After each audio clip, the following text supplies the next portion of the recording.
conduct the candidacy for the senior warden in the West with speaking to advance by 3 regular steps. His feet forming a square, his body erect, facing east.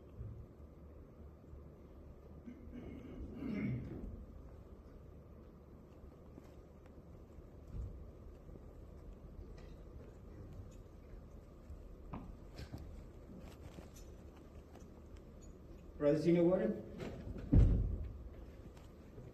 it is the order of the worshipful master that you teach our candidate to advance 3 regular steps. His feet forming a square, body erect, facing east.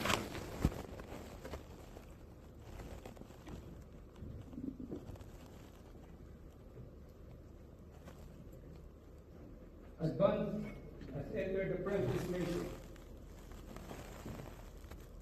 Give the true birth and sign of that degree. Advance as fellow craft mason. Give the due guard and sign of that degree. Advance with your left foot, bringing the heel of the right to the heel of your left.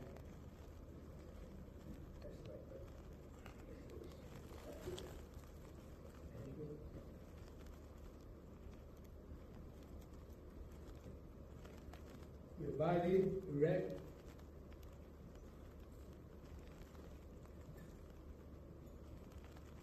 Worshipful Master, the candidate is in order. Brother Jacob Jensen, before we can proceed any further with the ceremony of this degree, it will again be necessary for you to take a solemn obligation, in which you will bind yourself to keep inviolate all the secrets of Freemasonry appertaining to the degree of Master Mason. This obligation, I assure you, like those who have already taken, will not interfere with the dignity you owe to God, country, your neighbor, or yourself. It appertains to Freemasonry alone. With this assurance on my part, are you willing to proceed? Yes. And Brother Senior Warden, place the candidate at the altar in due form to take upon himself the solemn obligation of Master Mason, which is by causing him to kneel on his naked knees, his body erect within a square, his hand resting upon the Holy Bible, square and compass. Advance at the altar.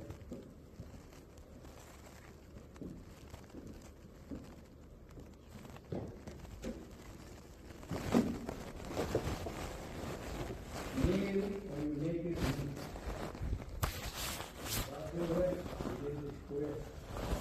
Your hand resting upon the Holy Bible, square and compasses. Worshipful Master, the candidate is in due form.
You will say "I," announce your name in full, and in an audible tone of voice, repeat after me.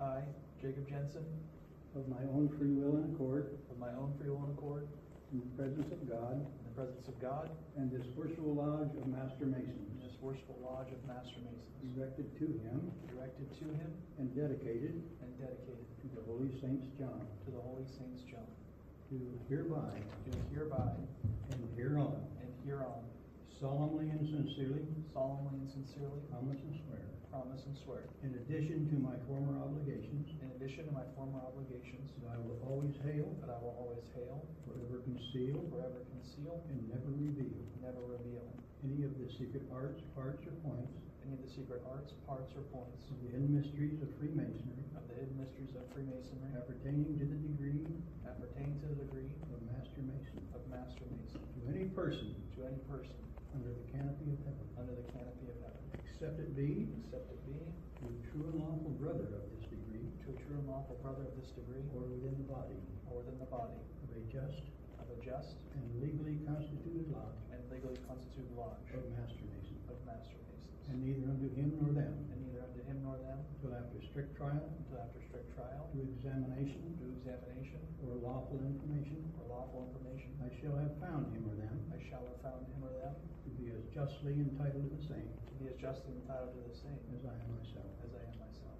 I furthermore promise and swear Furthermore, I promise and swear that I will answer all due signs that I will answer all due signs given me by by the hands of a brother the hands of a brother of this degree, of this degree, and will obey all summons sent me and will obey all summons sent me from within the body from within the body of a just of a just and legally constituted lodge and legally constituted lodge of Master Mason. of Master Masons. If within If within the length of my cable toe. the length of my cable toe. Furthermore, Furthermore, that I will aid and assist that I will aid and assist all distressed, worthy brother Master Masons, brother Master their Masons, widows and orphans, their widows and orphans, whosoever dispersed around the globe, whithersoever dispersed around the globe, so far as I can do so, so far as I can do so, without serious injury without serious injury to myself or family. to myself or family. Furthermore, Furthermore, that I will keep the secrets that I will keep the secrets of a brother Master Mason of a brother Master Mason as my own,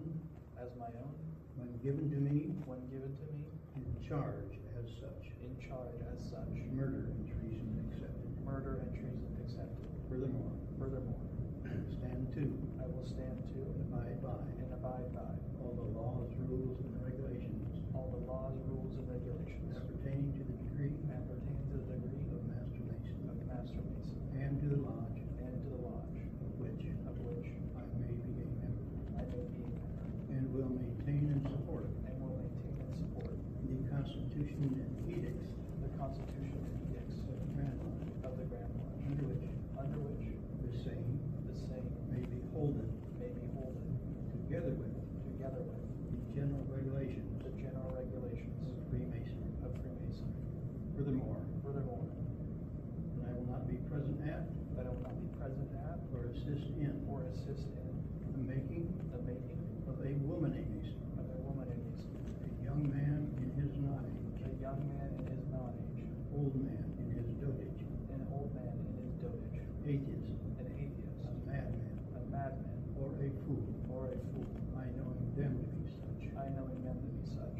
Furthermore, Furthermore, that I will not have Masonic communication that I will not have Masonic communication with an unlawfully made Mason with an unlawfully made Mason or a lawfully made Mason or a lawfully made Mason who is suspended or expelled, who is suspended or expelled. I knowing him to be such. I knowing him to be such. Furthermore, Furthermore, that I will not cheat, wrong, or defraud that I will not cheat, wrong, or defraud a lodge of Master a Masons lodge of Master Masons or a brother of this degree or a brother of this degree out of the value of anything, out of the value of anything, knowingly and intentionally. knowingly and intentionally, Nor will I injure a brother nor will I injure a brother in his person or good name, in his person or good name, but will give him due and timely notice but will give him due and timely good notice of approaching danger, of approaching danger, so far as the same so far as the same may come to my knowledge. may come to my knowledge.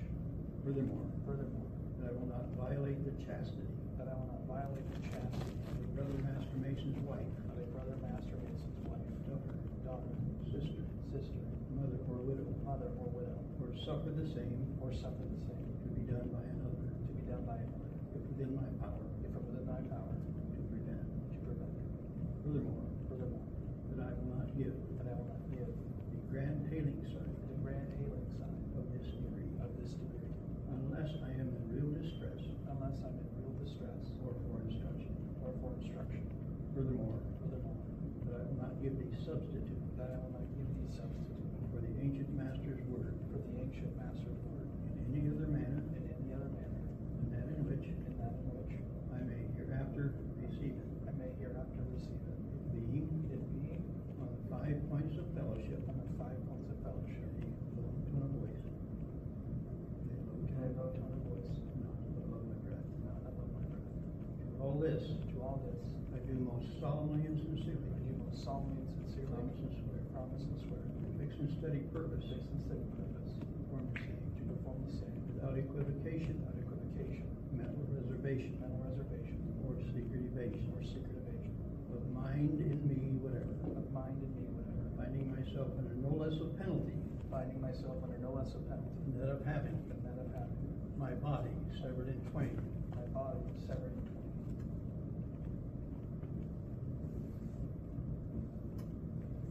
my bowels taken thence, My bowels taken thence and burned to ashes, and burned to ashes, and the ashes cast and the ashes cast to the 4 winds of heaven, to the 4 winds of heaven, that no more remembrance that no more remembrance may be had of me may be had among men and masons forever. among men and masons forever. God, So help me God, and keep me and steadfast keep me steadfast in the due observance of this, in the due observance of this, my solemn obligation my solemn obligation as master mason. as a master mason. Now, at your hand, bow your head, and in token of your sincerity, kiss the Holy Bible on which you have been obligated.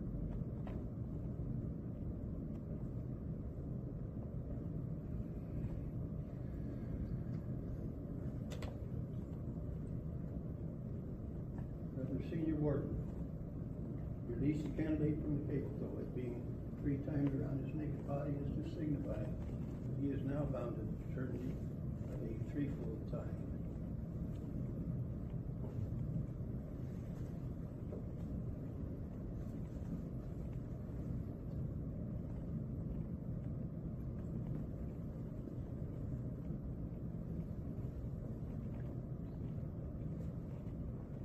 Being in a condition of darkness. Senior Warden, assist me in bringing the candidate from darkness to see the light by which Master Masons work. First objects presented to you being brought from darkness are the 3 great lights of Freemasonry, as before, with this difference. You now observe both points of the compasses, elevated above the square, which is to teach you that you are now about to receive all the light which can be conferred upon you in a lodge of Master Masons. And that you're not to lose sight of this valuable instrument, by which we are taught to circumscribe our desires, keep our passions within due bounds toward all mankind, particularly our brethren in Freemasonry.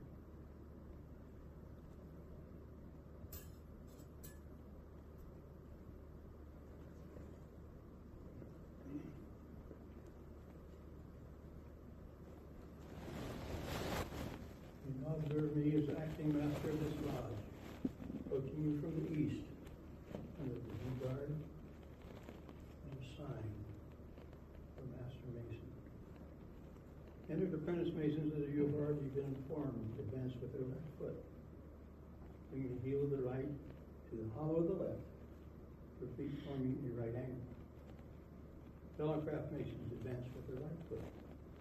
Bring the heel of the left to the hollow of the right, their feet again forming a right angle. Master masons are taught to advance with their left foot. Bring the heel of the right to the heel of the left, the feet forming a square. This is the due guard, and alludes to the manner in which your hands were placed when you took upon yourself the solemn obligation of Master Mason. And this is a sign, and alludes to the penalty of that obligation, of having your body severed in twain, and so forth.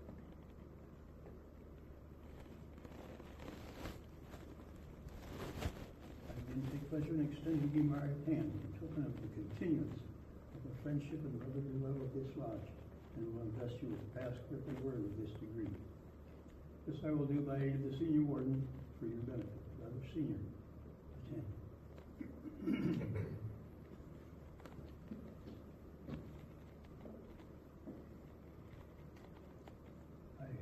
I conceal What do you conceal? all the secret of Freemasonry pertaining to the degree of Master Mason.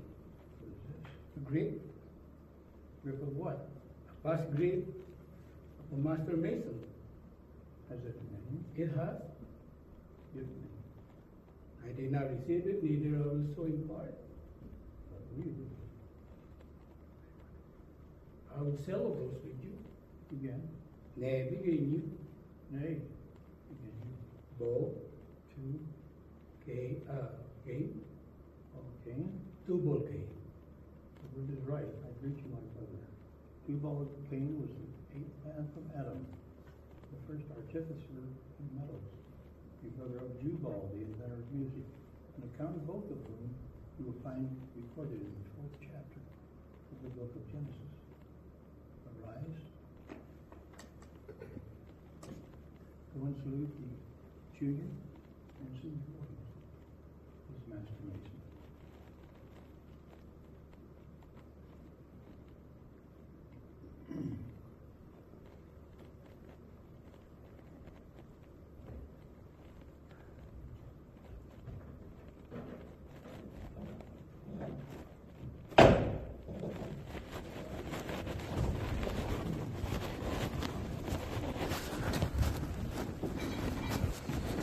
Pretty sure which one is this. Yeah.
Junior warden.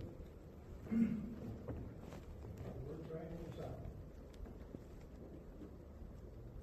Writing this out, Marshal.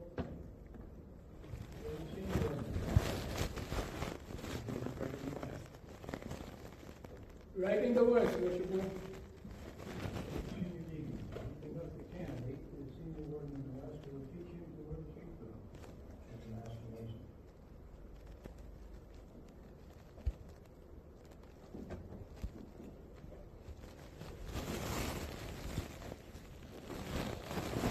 Senior Warden. It is the order of the worshipful master to teach a candidate to wear his apron as a Master Mason.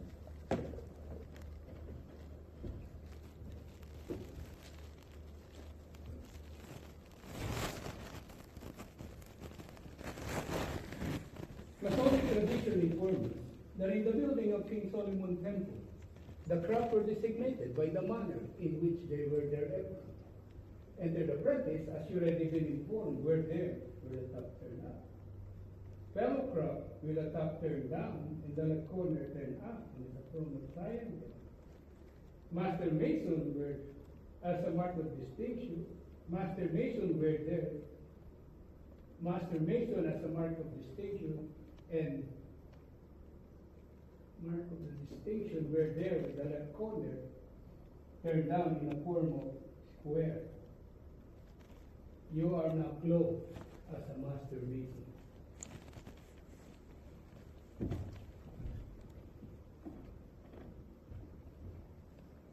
You will now be conducted to the worshipful Master in the East for further instruction.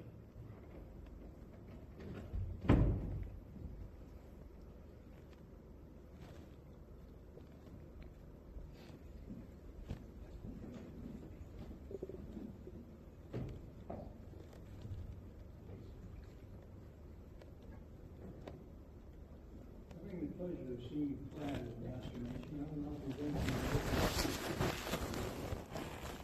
with all Indians Freemasons in this school, especially the trowel. The trowel is an instrument made use of by founders by Masons called the cement, that unites the building into one common mass. The E is great accepted by people often use it for a noble and glorious purpose. Studying cement of brotherly love and affection.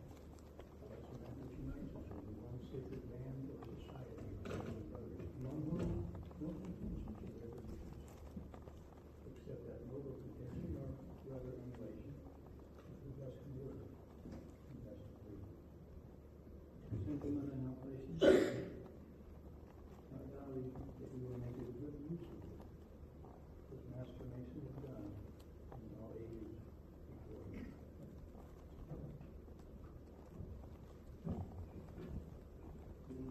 Be conducted in place which you gain, invested with that for which you were divested, and in time return to the Lord.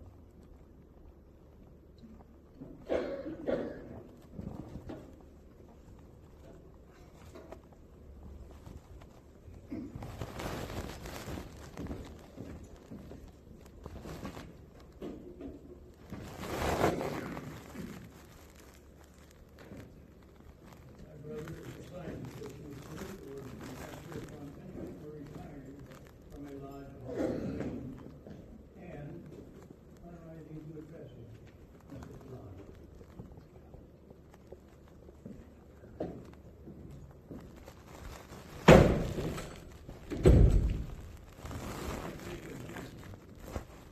I presume you now consider yourself to be Master Mason to begin up.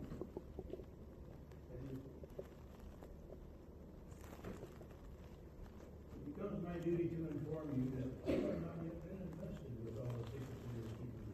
And before you can be, it will be necessary for you to travel. Convince the brothers of the fidelity and keep inviolate that which is already been entrusted to your care. Brother Senior Deacon, bring the candidate before your meeting.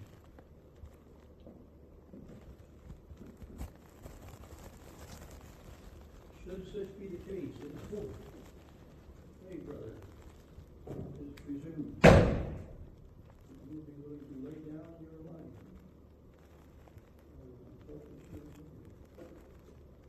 For upon this alone, my brother, depends your preaching the Son of Christ.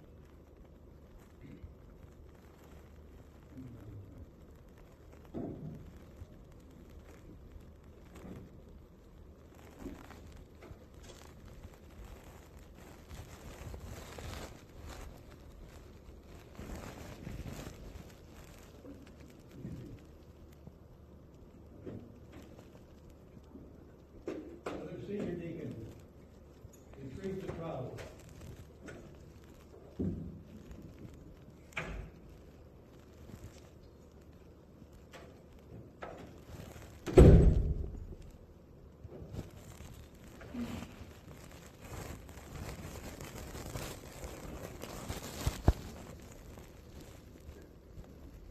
Junior Warden, what is the hour? I call worshipful. I 12, it is my will and pleasure that the lodge of Master Mason be called for the refreshment, for the purpose of refreshment and to confer the second section of this degree, and be called on again at the sound of the gavel needs.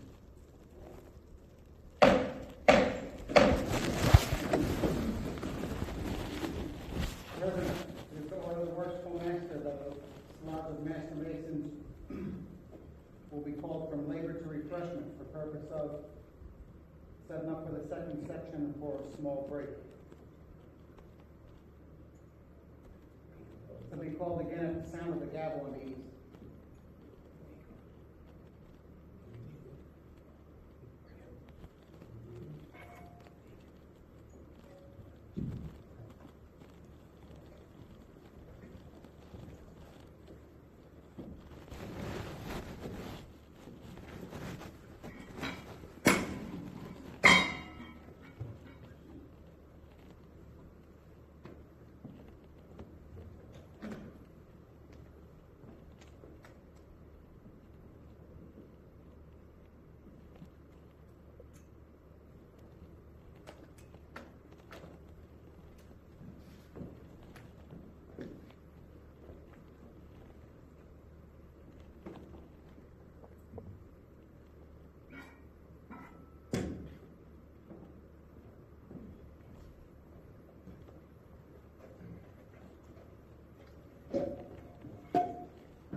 I'll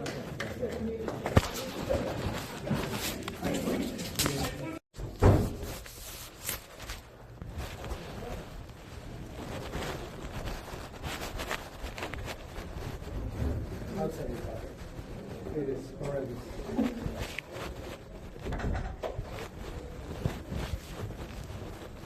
What's your name?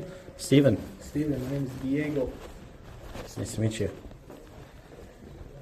So you were part of Peoria. Peoria. This is my first day back in probably 6 years. Really? Yeah. You've been chilling, huh? Yeah, my work schedule didn't really permit, and now I finally got a promotion, so I'm working a different schedule. And then my buddy wanted to come and meet everyone and get into it. So, yeah.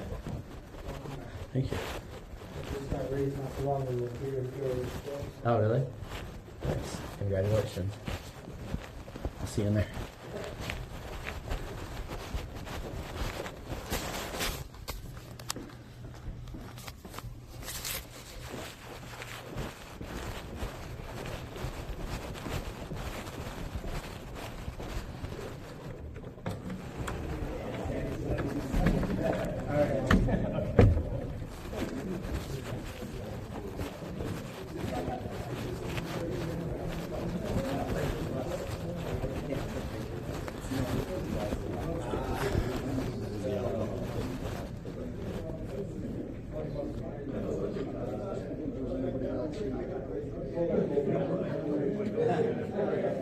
So I looked at one point I asked Aaron or he took that pool. So then this year, just to see if the chances are right in front of us. And then like, so clean up the grass, the next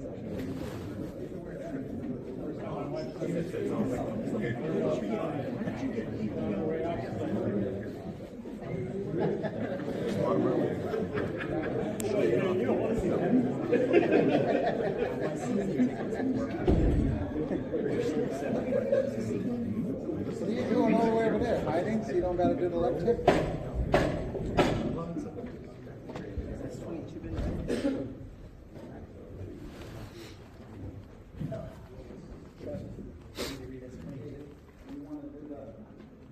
Yeah.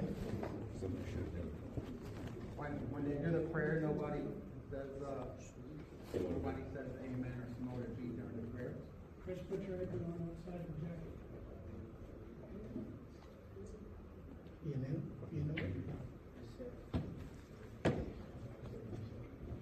Brother, you are now allowed to represent the mayor and ask how you do.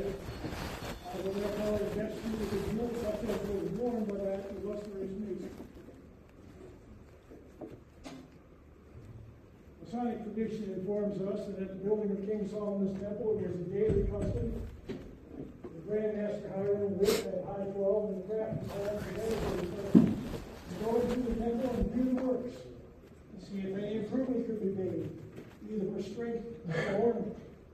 After which, he entered into the Sanctum Sanctorum, or Holy of Holies, to offer up his devotion to the ever-living God, and pray for wisdom necessary to enable him to do designs on the trestle board, whereby the craft might pursue their labors. And all of it being now before you were. In humble imitation of that ancient custom, we will kneel for prayer. Almighty and eternal God, great architect and ruler of the universe, at whose created fiat all things first were made, we, the frail creatures of thy providence, humbly implore thee to pour down on the convocation symbol in thy holy name the continual dew of thy blessing.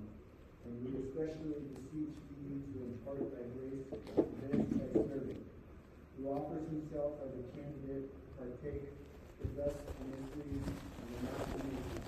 Endue him with such mercy as the hour of trial and punishment. Pass him safely under the protection through the valley of the shadow of death, and that he may finally rise from the tomb of transgression and shine at the stars forever and ever. Amen. The former responsibility between Master Hiram and Rose, and as usual, was about to go out at the South Gate. Grandmaster Hiram Abiff. So glad to thus meet you alone. Give me the secrets of a Master Mason. This is no time or place to demand those secrets. Don't talk to me of time or place. Give me the secrets of a Master Mason. When the temple is completed, if found worthy, you'll receive them lawfully as I have. Give me the secrets of a Master Mason, or I will take your life. I cannot. Then die. He then attempted to make his escape out at the east gate. Grandmaster Hiram Abiff, I am glad to meet you thus alone. Give me the secrets of a Master Mason. This is no time or place to demand those secrets. Wait with patience till the temple is completed. Talk not to me of time, place, or patience, but give me the secrets of a Master Mason, or I will take your life. When the temple is completed, if found worthy, you'll receive them lawfully as I have. Give me the secrets of a Master Mason, or I will take your life. It ill becomes you in this rude manner thus to demand those secrets. When the temple is completed, if found worthy, you'll receive them lawfully as I have. Then die. He then attempted to make his escape out at the east gate. Grandmaster Hiram Abiff, I'm glad to meet you thus alone. Give me the secrets of a Master Mason, or I will take your life. This is no time or place to demand those secrets. Talk not to me about time, place, patience, or the completion of the temple. Give me the secrets of a Master Mason, or I will take your life. It behooves you in this rude and violent manner thus to demand those secrets. When the temple is completed, if found worthy, you'll then receive them lawfully as I have. You have passed Jubilo. Me you cannot pass. My name is Jubilum, well known for my determination of character. What I undertake, that I do. Give me the secrets of a Master Mason instantly, or I will take your life. I will not. What? Still persist? Then die.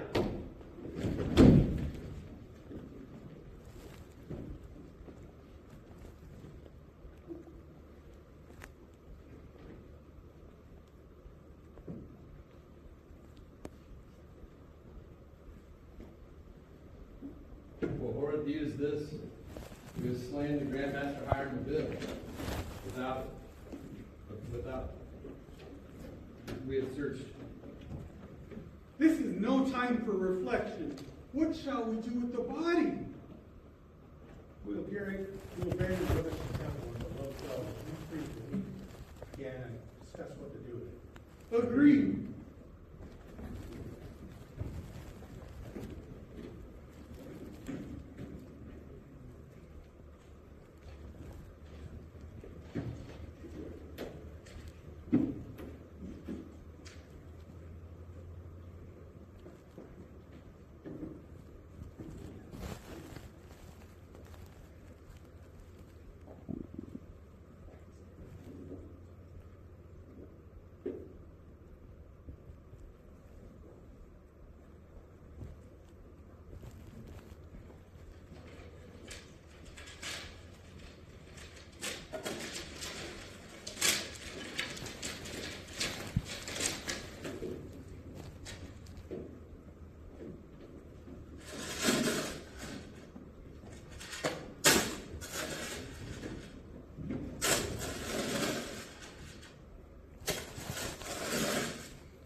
The horrid deed is done.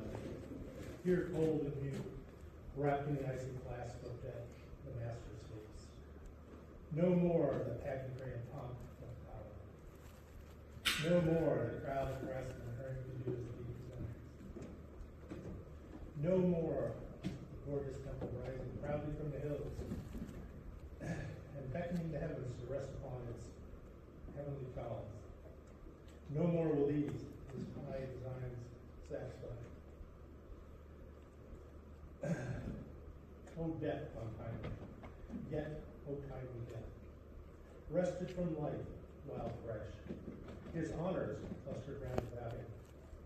Before the fetid breath of calumny and mar the splendor of his name, or slander smirch the glory of his achievements, he has fallen, yielding up his life, now the breaker's bow. surrendering all that the world holds dear. Life, power, riches, everything, yet holding fast is Masonic secret. O rare integrity, O fortitude most grand, to heed in future ages will countless thousands raise their songs of praise and laud his name, who trusted his word and faith his rule and trust and pray. Though well kept, his secret stands revealed. I read it thus. The Masonic secret is in these three words contained: truth, honor, fortitude.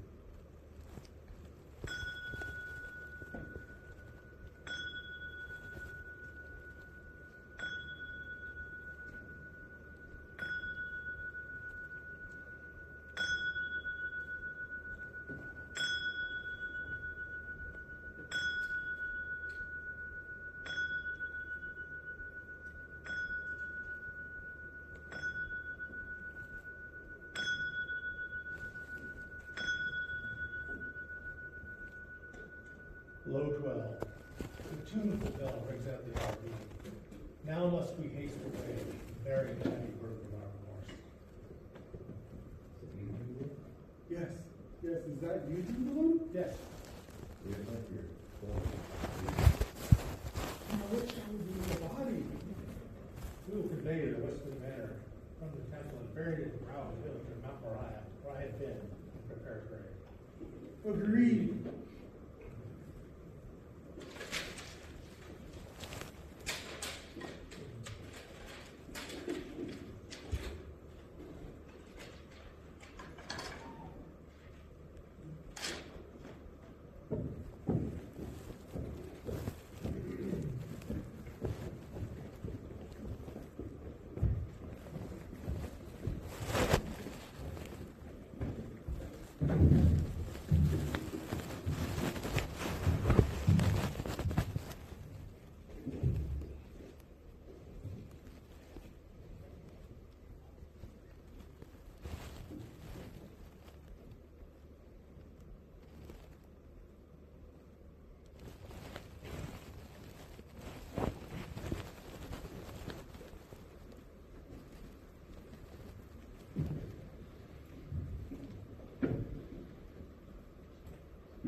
Now what shall we do?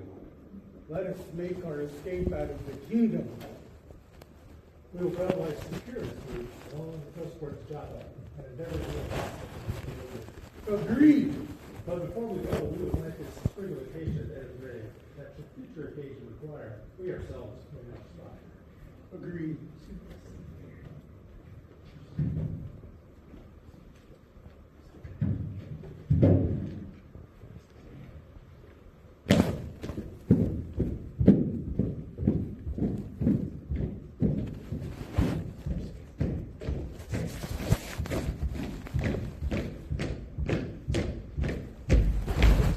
Seafaring man. Let us hail him. Hail, Captain, hail! Hello. Is that your ship yonder? It is. Whither are you bound? To Ethiopia. Do you take passengers? I do. Will you take us? I will, if you have King Solomon's pass. We have no pass, but we have money, and we will pay you your demands. And you cannot go, for I have strict orders not to take workmen from the temple out of the country unless express permission from King Solomon. What shall we do? Let us turn back into the country. Agreed.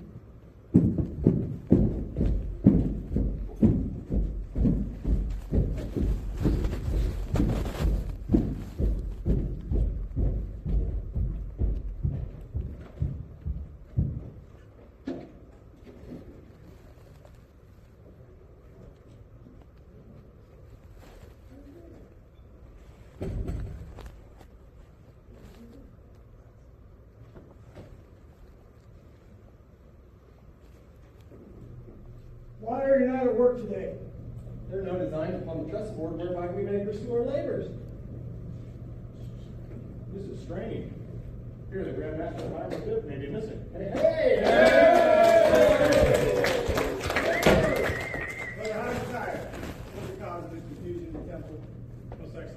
Solomon, the Grand Master Hiram-Abiff, is missing. Missing? How do you know to be missing? The nine designs upon the trust board whereby the craftsmen pursue their labors. How long has he been missing? Since yesterday, the high 12. That's strange. Here's some accident might have befallen the Grand Master Hiram-Abiff. But it might be seriously indisposed. You will order a diligent search made within several apartments of the temple to see if he can be found. Also, have a roll of order. Fellow crafts, attend.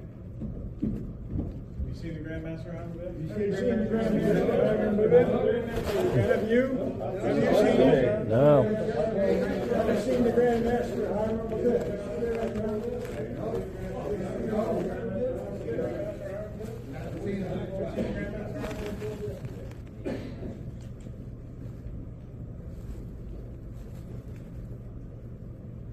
For the Grand Secretary, you will have a roll of the workman call.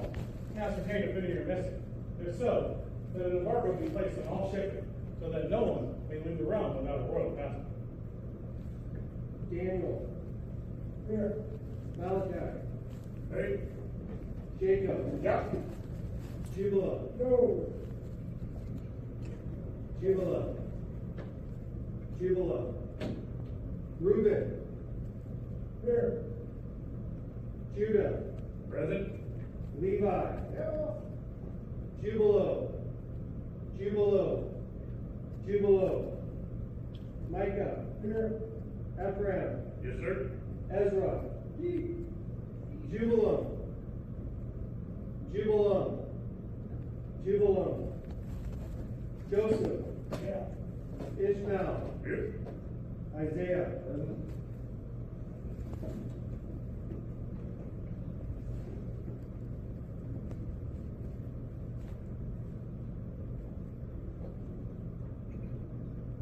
Most excellent King Solomon. We 12 fellowcraft with 3 others. Seeing the temple nearing completion and fearing we would be unable to obtain master masons' wages while traveling in foreign countries, entered into a conspiracy to extort from the Grand Master Hiram-Abiff secrets of a master mason or take his life.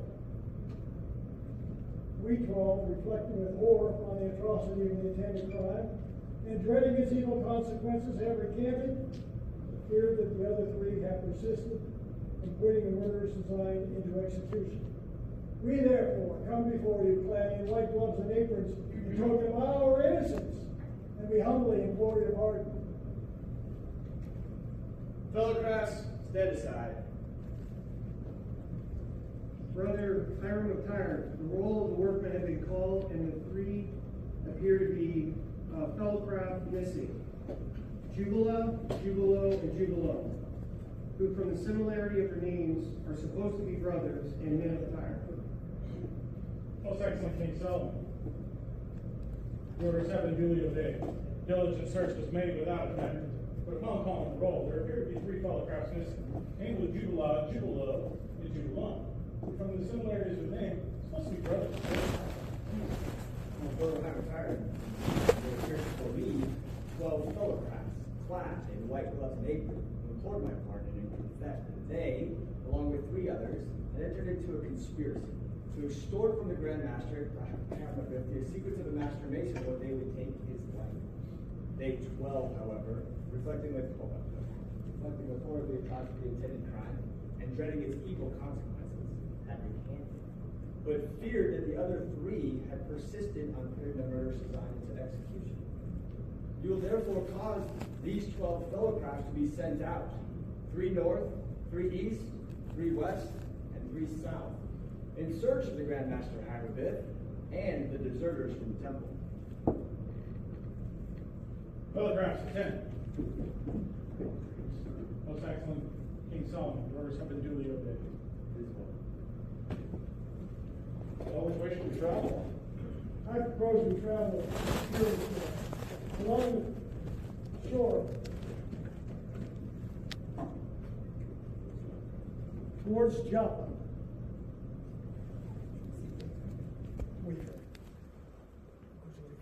There goes a wayfarer there. Buenos Aires. Hey, Hello, ¿cómo está? Have you seen any workmen from the temple pass this way? I have 3 who were endeavoring passage to Ethiopia, but not having able to obtain one, turned back in the country. These must be the 3 of whom we're in search. What shall we do? I propose we return to the temple and report this intelligence to King Solomon. Agreed? Agreed.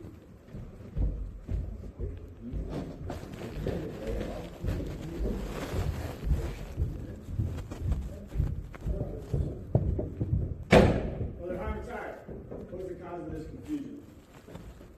Most excellent King Solomon, fellow crafts have returned. Fellow crafts, I do report.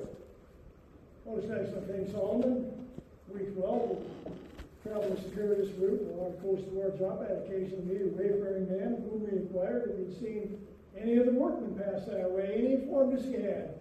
3 who were endeavoring to gain passage into Ethiopia, but unable to obtain one, they turned back into the country. Brother Hyman's you will cause these fellow crafts to be again sent out in the same directions as before. But, a positive injunction that if they do not find either the Grand Master Hammerbiff or the deserters from the temple, they themselves will be deemed the murderers and suffer accordingly.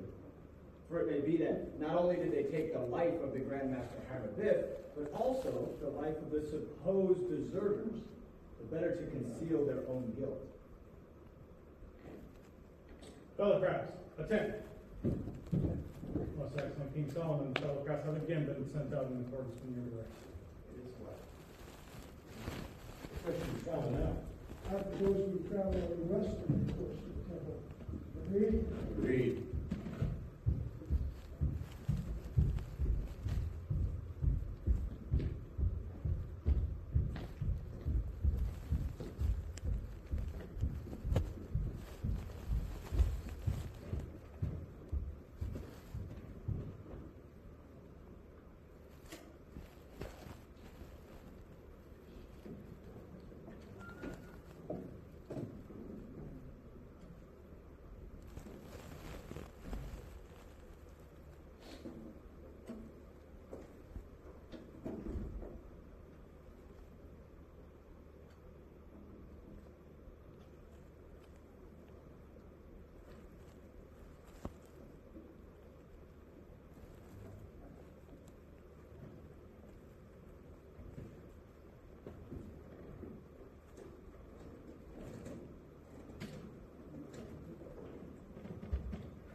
Several days, and our supplies are nearly exhausted. I'm weary and worn out. What shall we do? I propose that we return to the temple, and if our brethren who were sent out in different directions but met with no greater success, that we give ourselves up and suffer the penalty. Agreed? Agreed. But hold, let us separate and yet keep within hailing distance. Should any discoveries be made, we could communicate with one another. Agreed. I am weary and worn out. I will rest and refresh myself. This is the result of evil companionship.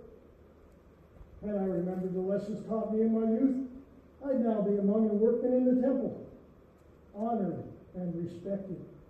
Instead, I'm an outcast and in disgrace. But my brothers are nearly out of sight. I must arise and pursue my journey. This relocation will assist me to arrive. What? So easily giving way? Hail, brothers!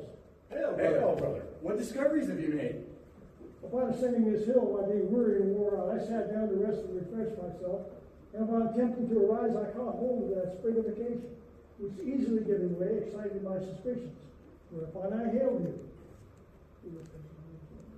The earth has been recently removed. It has the appearance of a grave.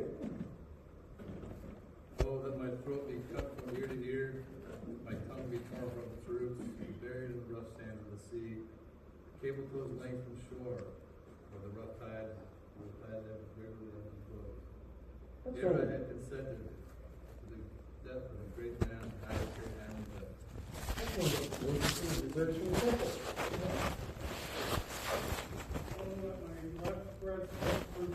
in my heart taken thence, and given as a prey to the beasts of the field and the wolves of the air. For I have consented in death of such great a man as the Grand Master Hiram Abib. That sounds like another of the deserters. Yeah. Jubala and Jubalo, I am more guilty than you both. It was I who struck the fatal blow. It was I who killed him. Oh, that my body had been set in flame, my bowels taken thence and burned to ash, and those ashes cast to the four winds of heaven, that no more remembrance may be had of me among men and masons forever. Ere I had killed so good and great a man as the Grand Master Hiram. That's the voice of Jubala. What should we do? Let us rush upon, seize, bind, and take them up to the west gate of the temple. Agreed. There they are, you know.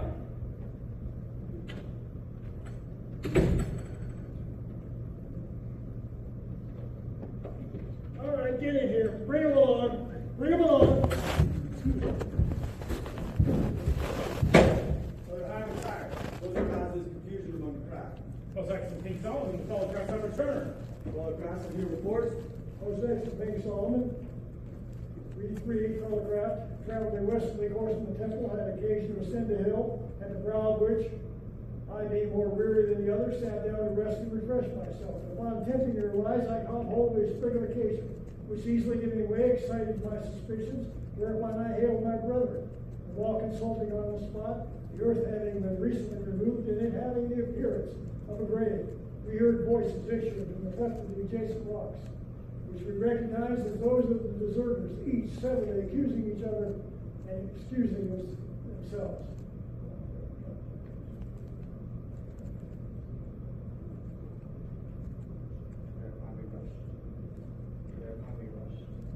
Whereupon we rushed upon, seized bound, and brought them up to the west gate of the temple. Brother Hiram tired. Have them brought before me in the east. Brother Grand Marshal, attend.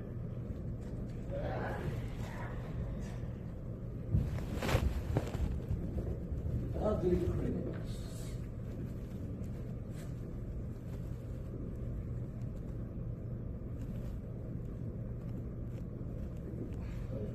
King Solomon. Follow him.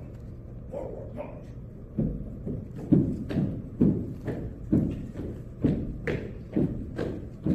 Right turn.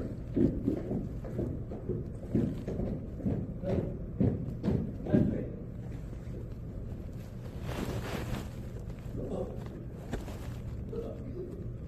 Jubala, Jubalo, Jubala. You stand here before me charged with the murder of the Grand Master Hiram Abib. What say you, Jubala? Are you guilty or not guilty? Guilty, most excellent King Solomon.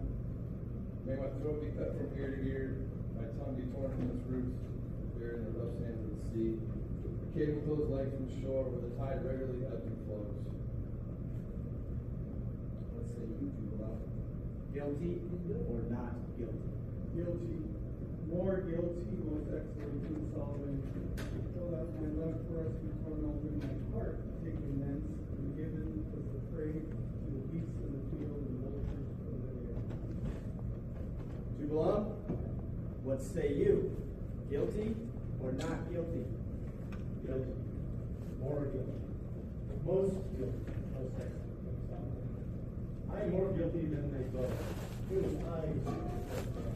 It was I. Oh, that my body had been severed in twain.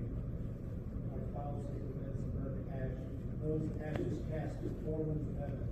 That no more remembrance may be had of me among men and nations forever. Vile and impious wretches, thus to have imbrued your hands in innocent blood. Lift up your heads and receive your sentence. It is by my orders that you be taken without the gates of the city, and there severally executed with the implications which have just fallen from your own mouth. Brother Hiram tired. See this, my order is duly executed. Brother Grand Marshal, attend. Left face. Forward march.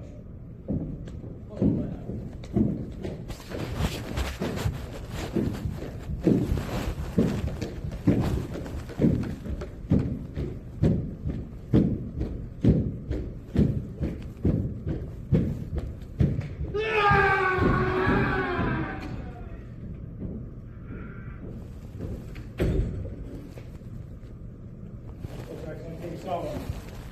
The orders have been duly executed.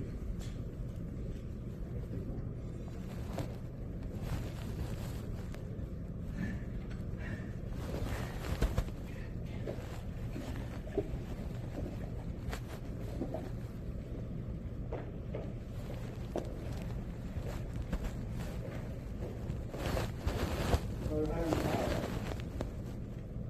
will cause these photographs to be sent to the place where the weary brother sat down to rest and refresh himself, to seek for the body of the Grand Master Haim Abiff, and if found, to search diligently on and about it for the secrets of the Master Mason, or a key thereto.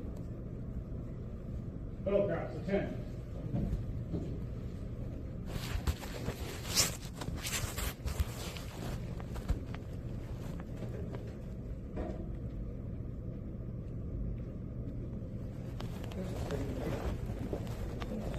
This is fun.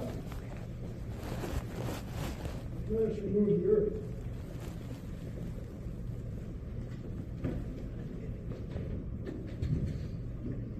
Realize The body of the Grand Master Hiram Abiff. There is his jewel. In order to build a search on about it. The secrets of the Master Mason are key there too. I can find nothing. Can you? I can find nothing. Can you? I can find nothing. What shall we do? Let us remove the jewel, return, and report. Agreed? Agreed. Behold, let us first take the dimensions of the grave. It is dug due east and west, and 6 feet in depth. Now let us return and report. Agreed.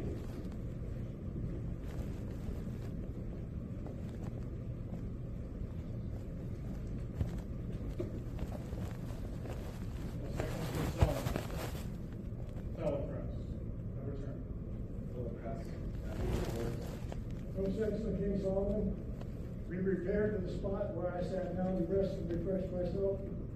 And upon removing the earth found the body of the Grand Master Hiram Abiff in a grave dug due east and west and 6 feet in depth. Diligent search was made all over the body, but we were unable to find the secrets of the Master Mason or a key thereto. But this we did find, which I recognize as the jewel belonging to the Grand Master Hiram Abiff.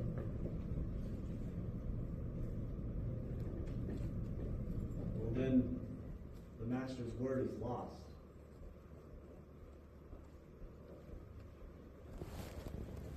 Brother Heimertire, take unto yourself suitable assistance and go with me to raise the body of the Grand Master Haim Abiff for a more decent. Brother Grand Marshal, form a procession in the east. Brother Stewart,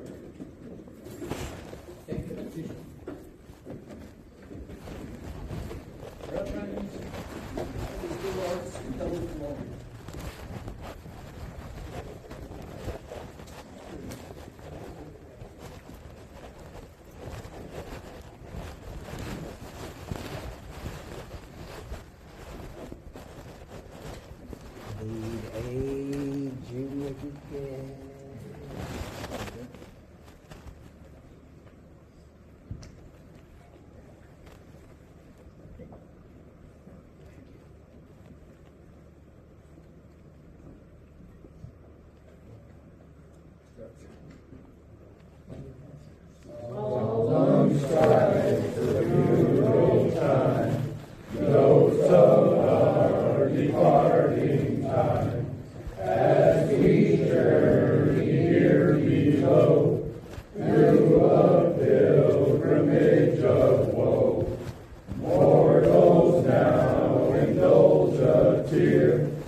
Fill our souls with truth and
O Lord my God, O Lord my God, O Lord my God, is there no help for the widow's son?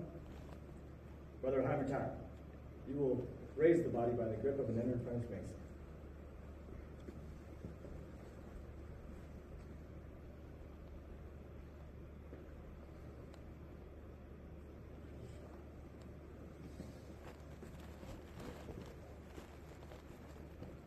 Most excellent King Solomon, the body cannot be so raised, owing to its advanced state of decomposition. It having been dead 15 days, skin slips from the flesh. Then you will endeavor to raise the body by the true grip of a fellow craft.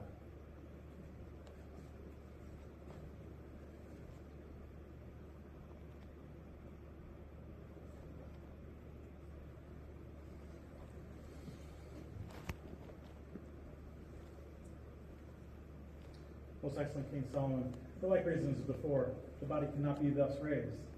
The flesh cleaves from the bone.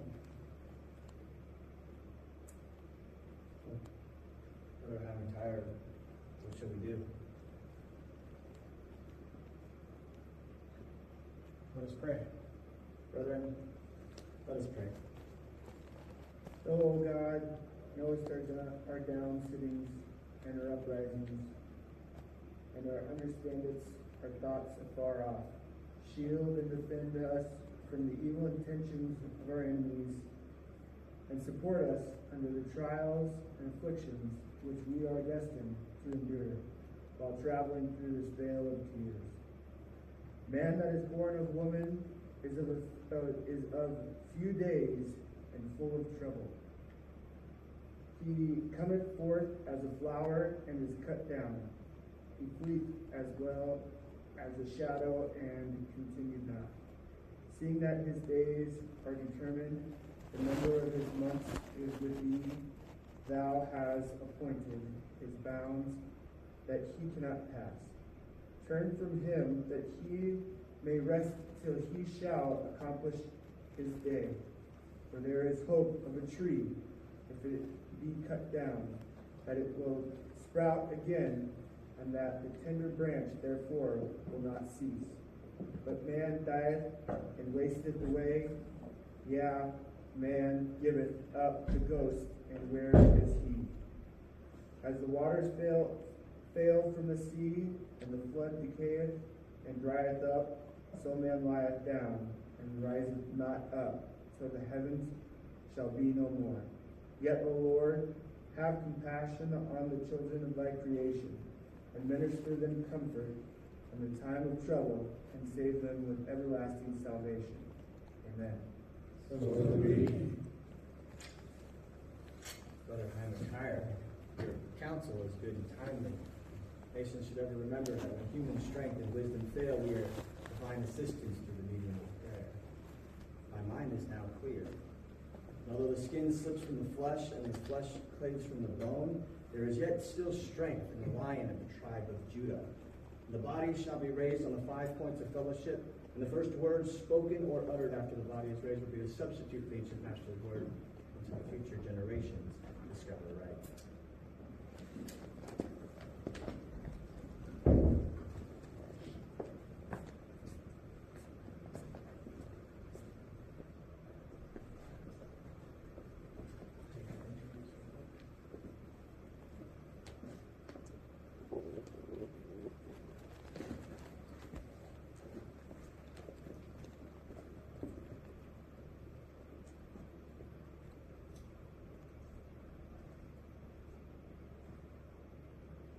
My brothers, the word, which in your obligation you shall have sworn not to give in any other matter, if you might thereafter receive it, and being on the 5 points of fellowship, and those otherwise are above them. The 5 points of fellowship are foot to foot, knee to knee, breast to breast, hand to back, and mouth to ear, are thus explained.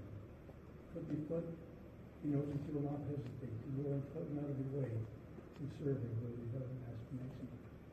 Knee to knee, in your devotion to the living God. And remember the welfare of the brother master mason. Breast to breast, that you will keep the secrets of the brother master mason as your own. and given to you in charge as such, worthy and truly accepted. And the back, which will ever be ready, stretch forth a helping hand, raise and fallen daughter.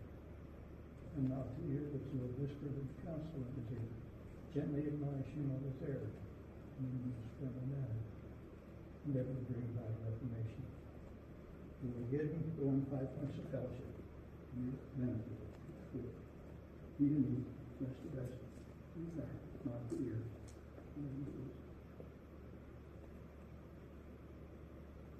This, my brother, is a true grip of the Master Mason. It said the body of Grandmaster Hyman Biff was raised from the grave. Since which time this has been adopted, true grip of the Master Mason. There's a lecture appertaining to this degree which you received it in a chair provided for you. Worship Brother Ario Macker. Receive the book.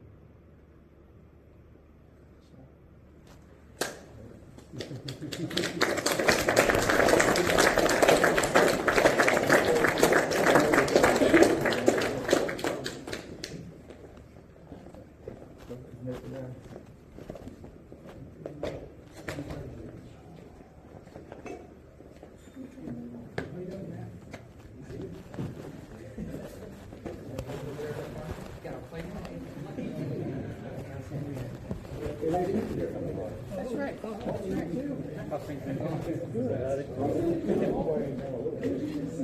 Congratulations. Congratulations. Hey, there you go. Hey, there you go. Master was up. Congratulations, appreciate it. Got out of that one. You got me nervous Fun to there. mess with you guys.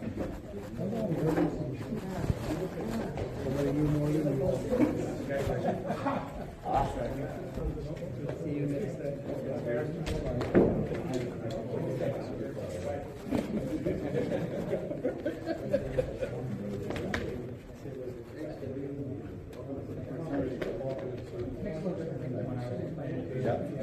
Well, yeah. The same.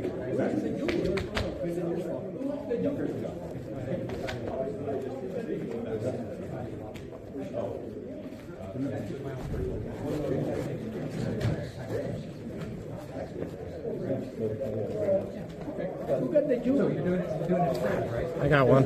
No, the jewel. Good. Oh. Live.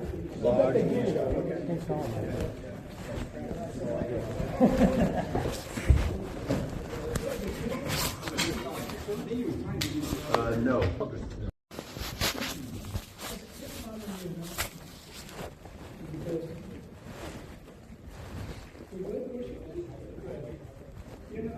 Congratulations for being part of the degree of transformation. What you will do when you is the lecture is all about, but this time you can see what transpired on your journey to be a master mason. And by now hopefully you will appreciate. You went through first, second, and third degree for the brethren have bestowed to you. As you can see, there's no book. They're all regulations, what they did. And you will hear a lot of, on my lecture, you will hear a lot of King Solomon, Aramotai, and Aramobet. Those are representing the worshiping master, senior warden, and the junior warden for your benefit. Okay? We read in the Holy Writings that was decreased in the wisdom council of DT, aforetime that a house should be built, erected to God, and dedicated to his holy name. We also learn from the same sacred source that David, king of Israel, desired to build a house. But that consequent of his reign, having been of many wars and much bloodshed, that distinguished privilege was denied him. He was not, however, left without hope, for God promised him that out of his loins there should be a man who will be adequate to the performance of sovereign and glorious undertaking. That promise was verified in the person and character of Solomon, his son, who ascended the throne.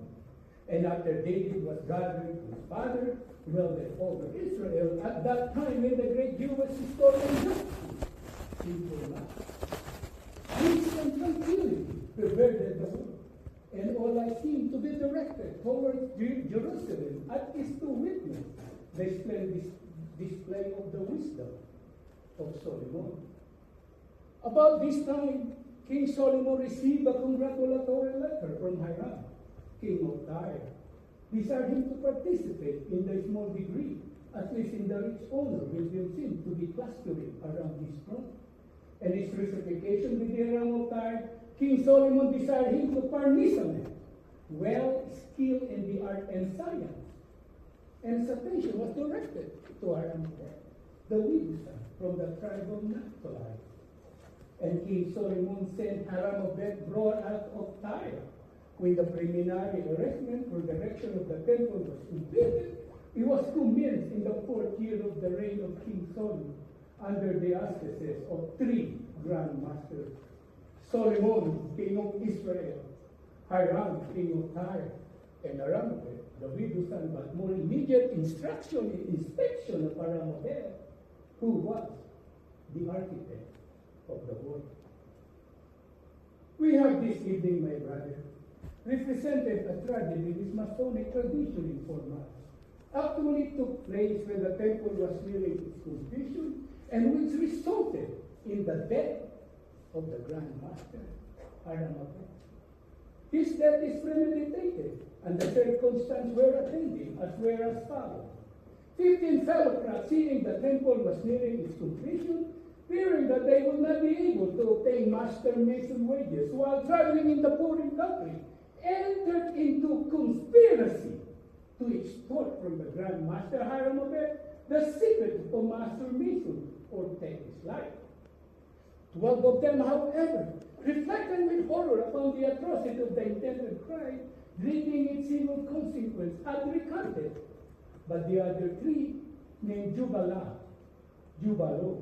and Jubala, being more hardly believing, persisted in putting the murderous design into execution. They accordingly stationed themselves at the south, west, and east gates of the temple at high wall, knowing it to be the daily custom of the Grand Master Aramabeth, when the crowd were called from labor to refreshment, to go into the temple to view the work, to see if any improvement could be made, either from strength or ornament. After which he entered the sanctuary or holy of holies, to open up his devotion to the ever-living God and pray for wisdom necessary to enable him to draw design upon the classic world. After performing the pious duty, the Grand Master Aramabeth, as usual, was to go up at the south gate, which he found closely guarded by Jubala, who tried to murder him, the secret of a master mason or his his life. And upon the third refusal, he swore him across the throat with a painful gate. He then attempted to pass out at the west gate. He found more closely guarded by Jubalo, who also tried to manage of him the secret of a master mason, or he would take his life. And upon the third refusal, he smote him upon the left breast with an angle of his square. He then endeavored to make his escape out at the east gate, which he found more closely guarded by Jubala, who, seeing the ill success of his brother, determined that he would not pass him by without accomplishment with moral purpose. He therefore prayed several times, demanded of him the secret of a master mason, or he would take his life. And upon the third refusal, he smote him on the head and fell his death at his feet. They buried the body in the rabbits of the temple, and agreed to meet again at 12, which is 12 at night or midnight, and consult what further to do with it. They made agreeable appointment to make the body a westerly course from the temple and buried at the brow of a hill in Mummeroy, and until in spite of a picture at the head of the grave. That your purification required. They themselves might know this path. They then travel a security route along the coast toward Java to endeavor to gain passage into Ethiopia, but not being able to obtain one, turn back into the country and secretly installed in the cave near the place where they had buried the body. On the following day, King Solomon entered the temple and finding the crowd in the utmost confusion, demanded of Hiram the cause, who informed him that the Grand Master Hiram of Beth is missing. King Solomon inquired how he knew he was missing, and learned there's no new design upon the trusser board, whereby the crowd may pursue the labor. He then inquired how long he has been missing, and was informed since the day before at high blood. King Solomon remarks that this is strange, that if there's some accident had befallen the Grand Master Hiram of Beth, or at least he might be seriously indisposed, and ordered diligent search to be made in several apartments of the temple to see if he could be found, and also have the roll of the workmen called. His order was duly obeyed. Diligent search was made without effect, but upon following the road, they had appeared 3 fellow craft missing, namely Jubalo, and Jubalam. Being the similarity of their name, they're supposed to be brothers and men of Tyre. King Solomon then informed Hiram, king of Tyre, that in the meantime, they had appeared before him 12 fellow craft, clad with white gloves and aprons, in token of their innocence, who informed his pardon and confessed that they with 3 others, fearing that they would not be able to obtain master mason wages while traveling in the foreign country, entered into conspiracy to extort from the Grand Master Hiram of Beth the secret of a master mason, or take his life. 12 of them, however, reflected with horror upon the atrocity of the invented crime, pleading in civil consequence had recanted, but the other 3 persisted in putting the murderous pair into execution. King Solomon then ordered these 12 fellow craft to be sent out, 3 north, 3 west, 3 east, and 3 south, in search of the Grand Master Hiram of Beth and the deserter from the temple. The 3 who traveled along the coast toward Joppa met a wayfaring man of whom they inquired if they have seen any workmen from the temple pass this way. He informed them he has.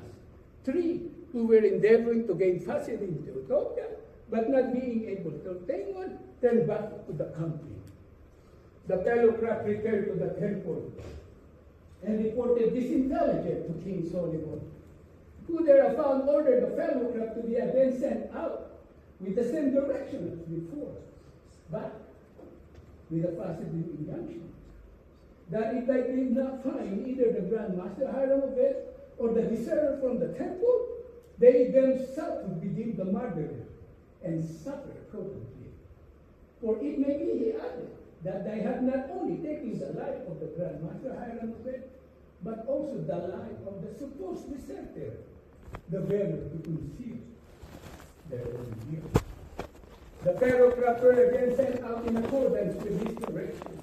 The 3 who traveled a westerly course from the temple had occasion to assail a hill of a rock, of which one of them, more weary than the other, sat down to rest and refresh himself.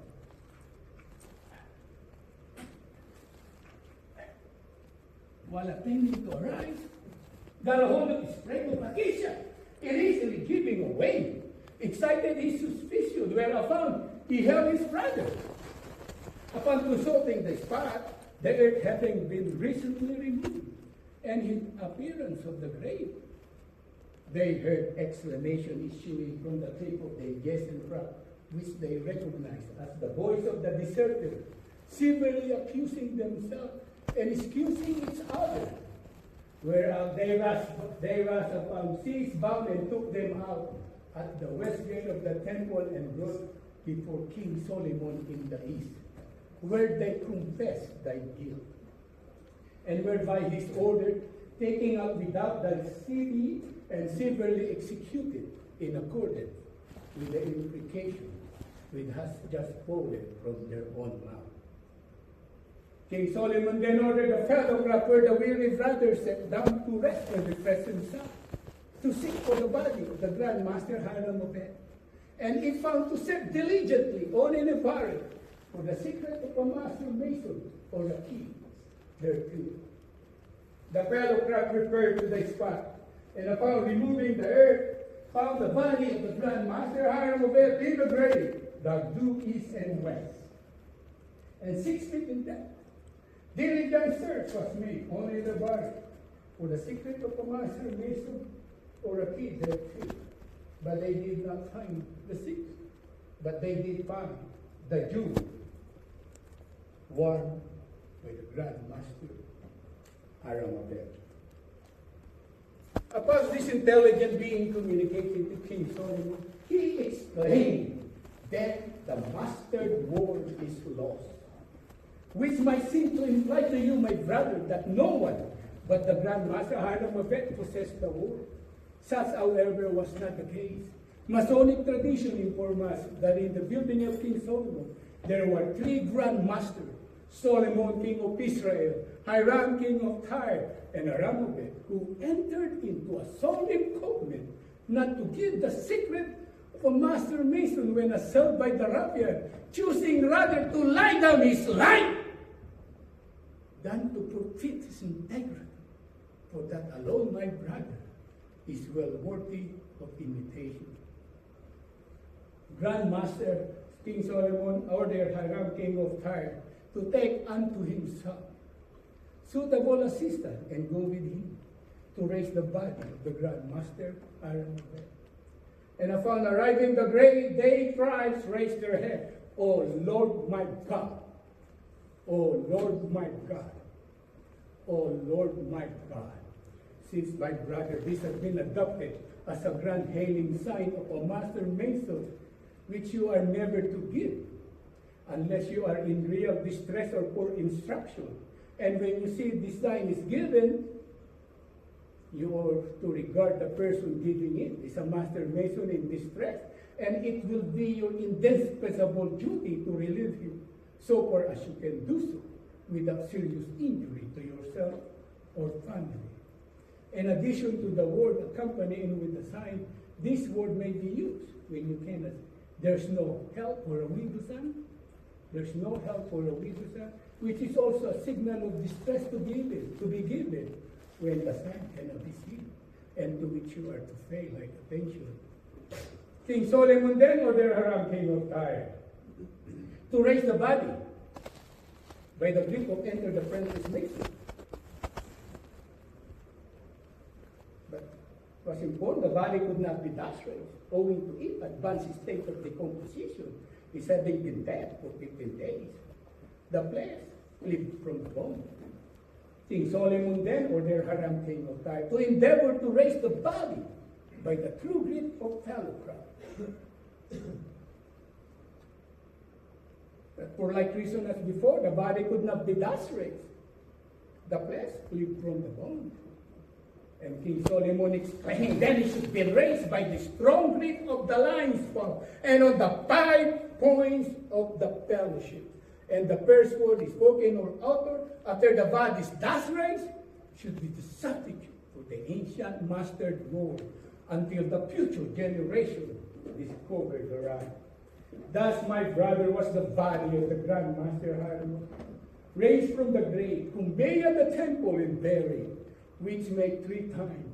First in the rubbish of the temple by the ruffian, second of the hill of the Mount Moriah by the same, lastly near Saptorium, or Holy of Holies, where Masonic tradition informs us there was erected to his memory a marble monument consisting of a beautiful column broken by its standing virgin weeping, an open book before her, the sprig of acacia in her right hand, the urn in the left hand, and time patiently unfolding the ringlets of her hair. The broken column denotes the untimely death of the Grand Master Hiram Obed. The virgin weeping, the unfinished state of the temple, The book opened before her, that the memory of his many virtues is recorded in every Mason's heart. The sprig of acacia in her right hand, the early discovery of his grave, the urn in the left hand, that the ashes of these distinguished and exemplary Masons are faithfully deposited. And time patiently unfolding the ringlets of her hair denotes that time, patience, and perseverance will complete all things. This, my brother, conclude the first section of this lecture of this degree. They have a second section. When I have sipped my water, I will continue to give.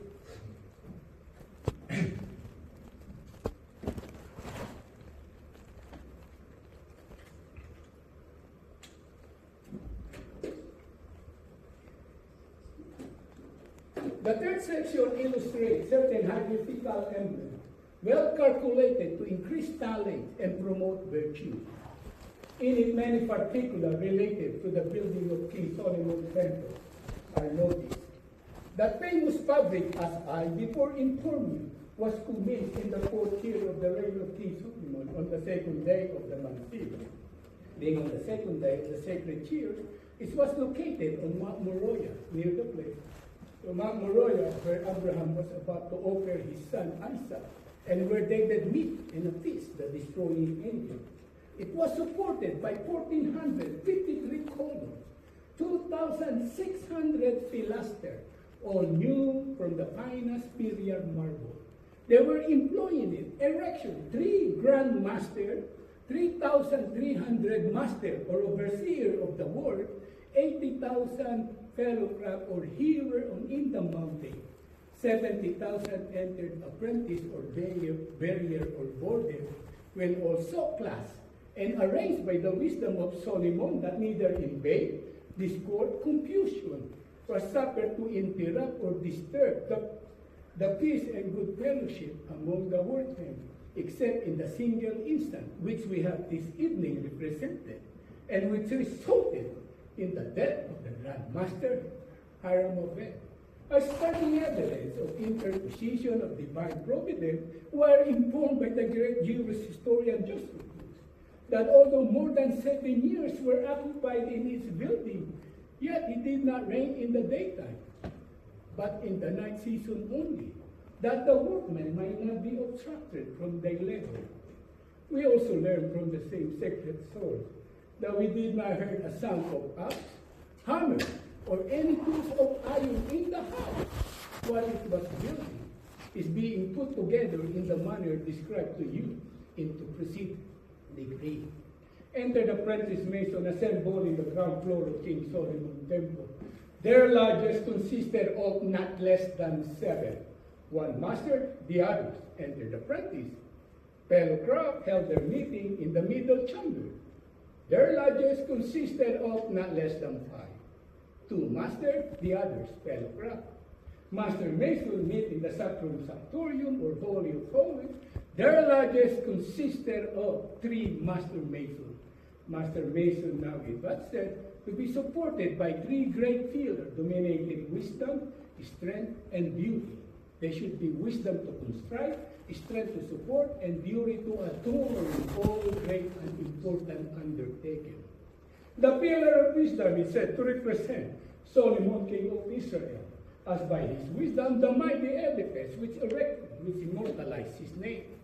The pillar of strength is said to represent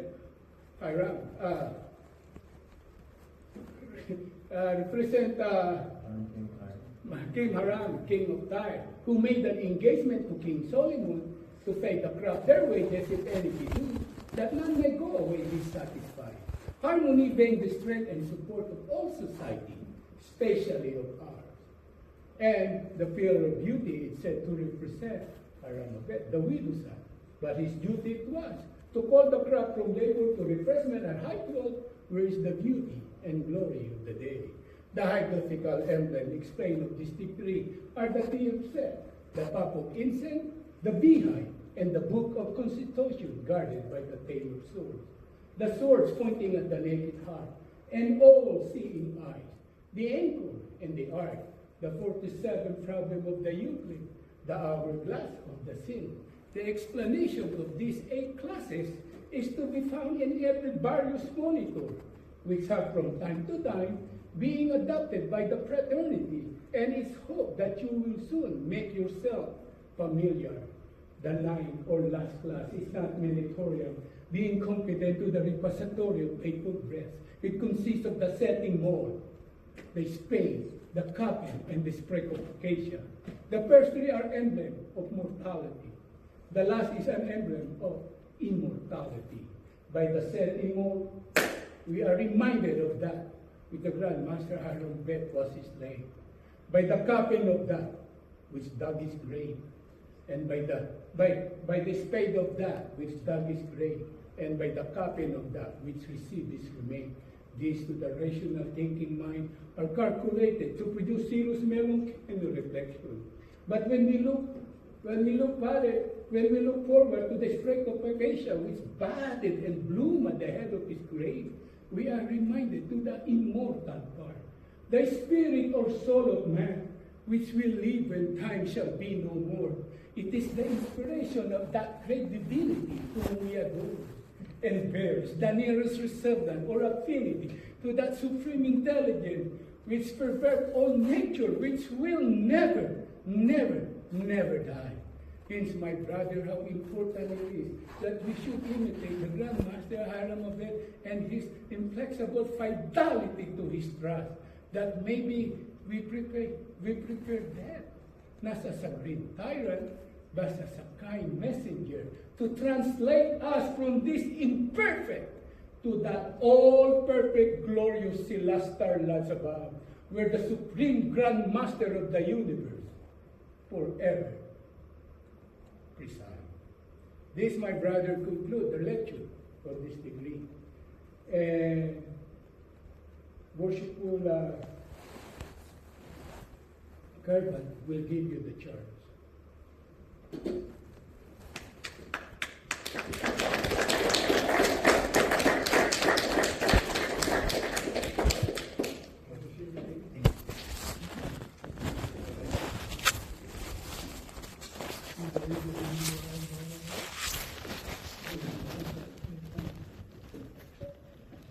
I have something here for you, brother.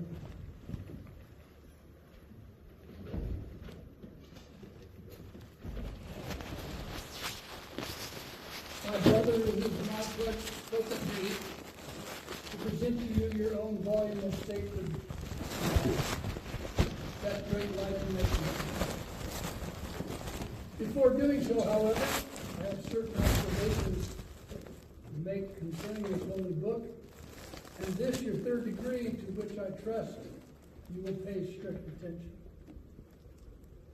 The Holy Bible is commonly thought of as one book because it has a front and a back cover.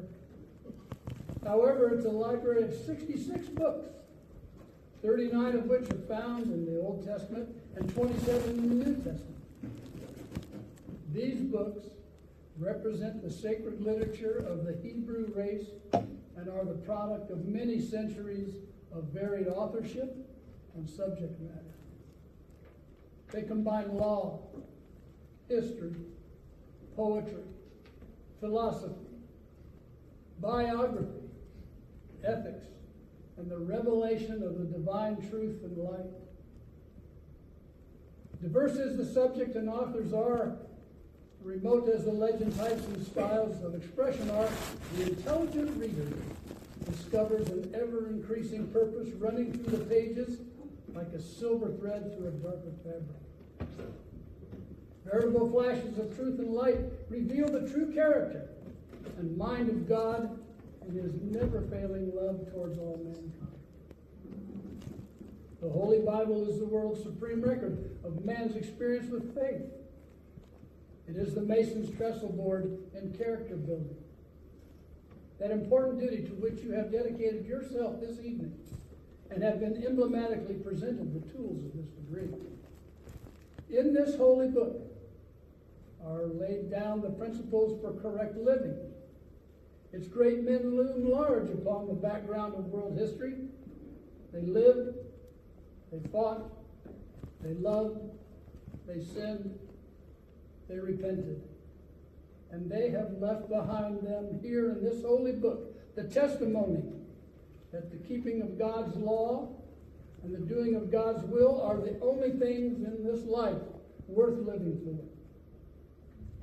We need to know our Bible, to learn its precepts, to reverence it as our great book friend. And my brother, that your feet may not stumble, and that your pathway through light may be well lighted. Your brethren of this lodge have commissioned me to place in your hands this evening your own volumes of sacred law, that great Masonic light, on which you took all three of your obligations, with the prayer that it may indeed be a lamp unto your feet and a light unto your path. We bid you read it frequently, carefully, and thoroughly, and urge you to use it as a guide in your earnest effort to become a better man and a better Mason. A credit to this lodge in particular, and an asset to the community wherein you may at any time reside. My brother, this is your guidebook for building your spiritual temple. That edifice within you over which you are the architect of your very own soul. That soul that was so eloquently represented this evening by Grand Master Hiram V, and you, yes you, representing him. Despite the guidance so beautifully woven throughout this book, and because we are all human, there may be times in a man's life, or your life, where the pressures or drama of life leads him astray. So far astray that his spiritual temple begins to suffer or crumble under those pressures. So what do you do when you see or are aware of a brother downtrodden, suffering from the pressures of life? Or, if you are the one suffering, what are your expectations? Tonight, you are admonished that you will unselfishly go on foot and out of your way to aid and succor a needy brother. That you will ever remember a brother's welfare as well as your own in all your applications to deity. That you will keep in your breast a brother's secrets. That you will be ever ready to stretch forth your hands to aid and support a falling brother. And that you will ever whisper good counsel in the ear of a brother, and in the most friendly manner remind him of his errors and endeavor to aid in his reformation, and will give him due and timely notice that he may ward off all approaching danger. My brother, we are the architects of our own souls. The strength of our spiritual temples comes from our being the masters of our own souls, and from the guidance offered from within this lodge and that great light in masonry. Congratulations, my brother. Now I'd like to tell you a little bit more about the book you hold in your hands. And I'd like you to keep this for reference because you need to memorize this later. The front of this Bible contains the title page, and in there you will find the signatures of the officers of Peoria Lodge number 31. And on the following page, you will find the signatures of all the brothers present here this evening. Further past that, you will find an opportunity to register your Masonic life should you choose to pursue the Scottish or the York Rite, or if you become involved in the Eastern Star. All those pages are set aside for you for keeping a record, as well as the genealogy of your family to be able to pass on to future ages. Congratulations and enjoy that book. Thank you.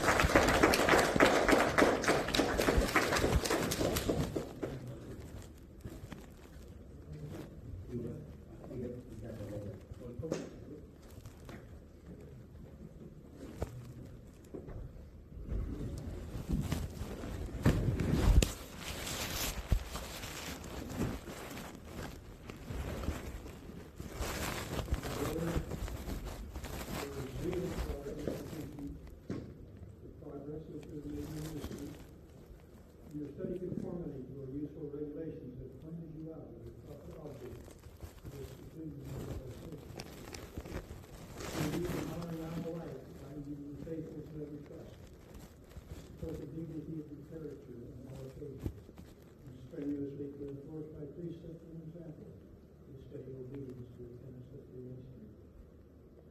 Exemplary conduct on your part will convince the world that merit is a just type to all privileges, and that on you on occasions of not, you may be greatly discouraged. As a master mason, you are authorized to correct the irregularities of the less conformed brethren, to fortify their minds with resolution against the snares of the insidious, and to guard them against every allurement of vicious practices. To preserve unsullied the reputation of the fraternity ought to be constant care, and therefore it becomes your province to caution the inexperienced against any breach of fidelity.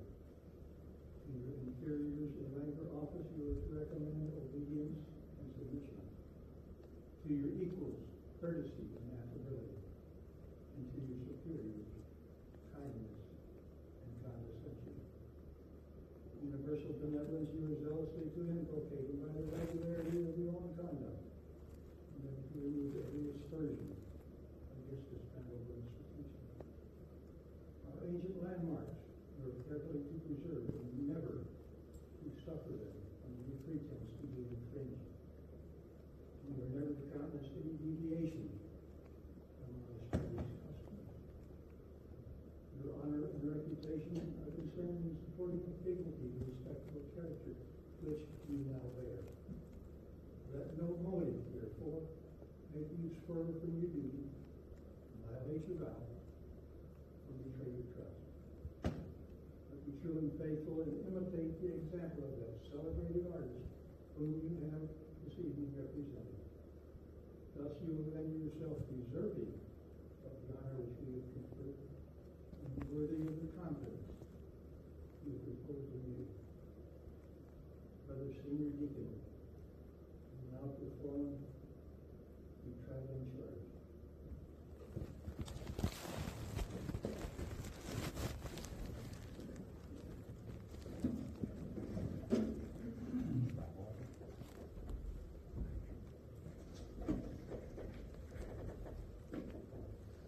Brother Jacob, the particular reason you have chosen to become a member of this brethren of the Lord is only known to yourself. It must have been the prompting of vital curiosity about being truth. Now, we will satisfy. It must have been because of a relative or a close friend, Mr. Mason, and has expressed the desires for you to become one too, and follow in their footsteps. That being true, it is not only an honor to yourself, but an honor to the fraternity as well. Former brother, in Mason's Lodge with darkened eyes, with fable tale about me, I swear to hail all districts that Mason's price and Mason's keep. All secrets whispered love. All words they speak, all things they do, in the satanic time. On yonder book, that all I took. Will I break it? Never. Stand by this, and this, and this, forever and forever. I swear to answer and obey all summons sent me duly, as well as hand or lodge array. I swear I'll never stray from the ancient laws and rules that bound Freemason and days to now, but will observe them truly. On yonder book, that oath I took. Will I break them? Never. But stand by this, and this, and this, forever and forever. I swear to lead with generous care all those in sorrow hidden, a brother on a darkened square, the mourners with disheveled hair, the orphans doomed, alas, to stray, upon a rough and rugged way, while tears gush forth unbidden. And guess what? On yonder book, that oath I took. Will I break them? Never. Stand by this, and this, and this, forever and forever. I swear to deal in honesty with each true heart around me, that honor right should ever be. Unbroken bond to win him or me. Nor wrong no wrong, no guilt, no cruel fraud should ever break that sacred cord by which my vows have bound me. On yonder book, that oath I took, will I break them? Never. Stand by this, and this, and this, forever and forever. I swore to portals close to guard of the Masonic temple, to rid the quarries of the law, to build each mystic waltz across, with body perfect, upright heart, and mind mature in moral arts, in precepts and in examples. Guess what? On yonder book, that oath I took, will I break it? Never. Stand by this, and this, and this, forever and forever. I swore to chastity close to God, of Mason's widow, wife or child, his mother or sister defiled. To them I pledge a brother's vow. By him who rules the lodge above, to be a true defender. On yonder book, that oath I took, will I break it? Never. Stand by this, and this, and this. My brother Jacob, these are your vows. Be they your cares, and may such aid be given, in answer to your earnest prayers, that you may ever do or dare all that God's gracious laws enjoin, so that when evening shades decline, you may be found in heaven.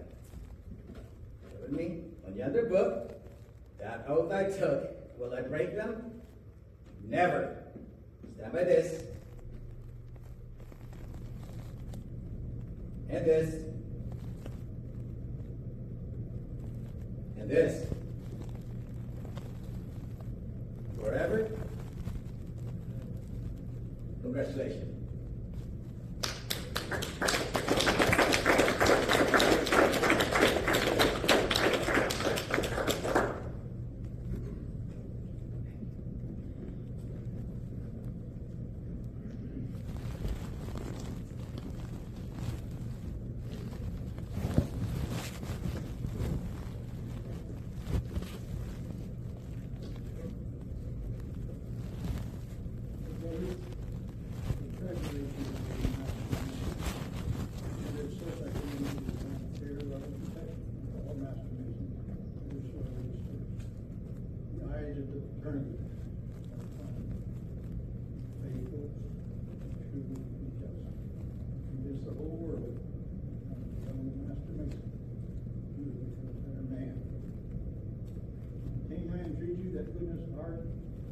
Virtue and courage and intention which we think we now possess, in which the spotless testament with which we're girded, is at once the emblem and food.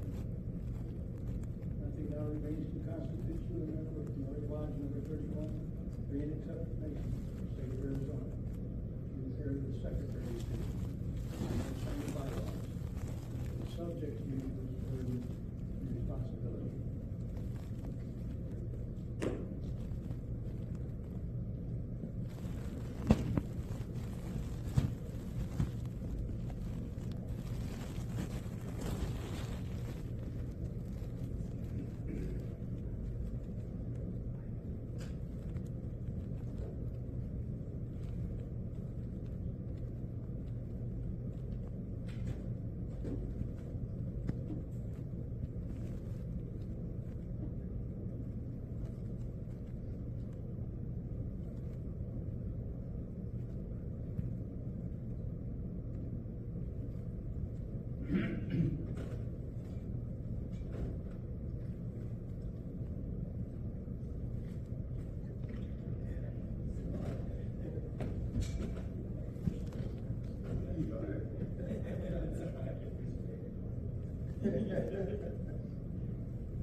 brother. Stand before the altar of Freemason, on which is always placed the Holy Bible, square, and compasses. The greatest of these is the Holy Bible, it being God's inestimable gift to man as a rule and guide of his faith, and upon it all regular Masons. You will notice that the area between the altar and the master's pedestal is never violated, except during the ceremonies of your initiation. This is signified that no man can have the wisdom to rule and govern his lodge unless the light which emanates from this great book shines upon him without blemish. The ballot box. And the article of furniture worthy of the place upon the altar. It is by use of the ballot box that members of the Masonic fraternity determine who shall be their brothers.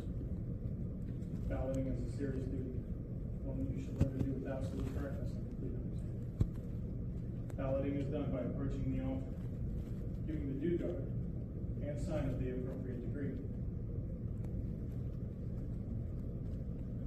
By selecting a white ball or a black cube, pushing it through an aperture, whence it will fall into a secret compartment. Thus you are reminded to make known which you discuss your ballot to the Masonic. The ballot box is not a place to exercise a personal quarrel, a petty grudge, or private pique. You alone determine the qualifications of the candidate. Bearing in mind that the Masonic fraternity is not an institution to make inferior and good, rather, an institution to make good and make better. Should there be any doubt in your mind regarding the qualifications of the candidate, you will give your dodge the benefit of the doubt.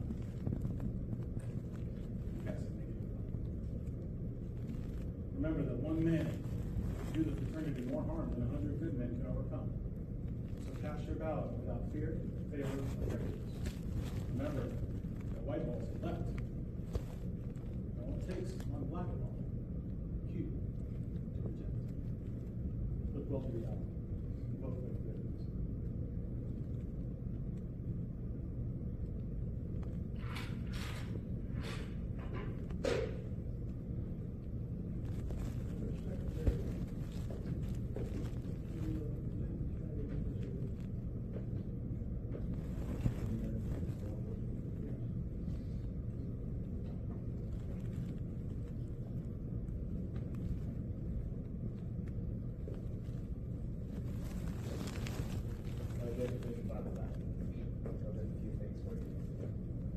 The first thing I have for you is your apron. This is the landscape apron that you at your first degree.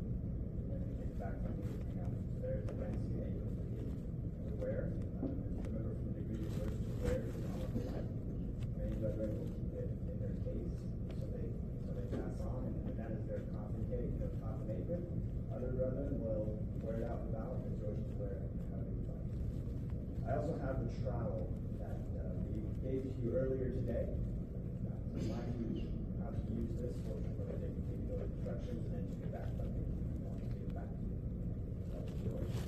And then lastly, is your Masonic patent that has all of your initiated past and grade dates on it and your officers and traditional dates. That's all I've got for you. All I've got for you.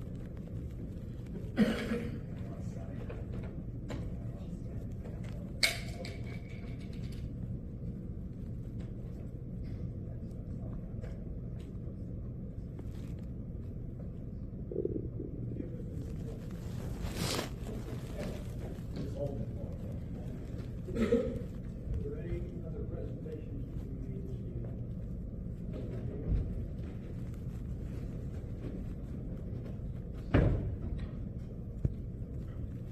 This is something that each of our families has been doing. Last night I knelt where Hiram knelt and took an obligation. Today I'm closer to my God, and I'm a master mason. Though heretofore my fellow men seem each one like the other, today I search each one apart.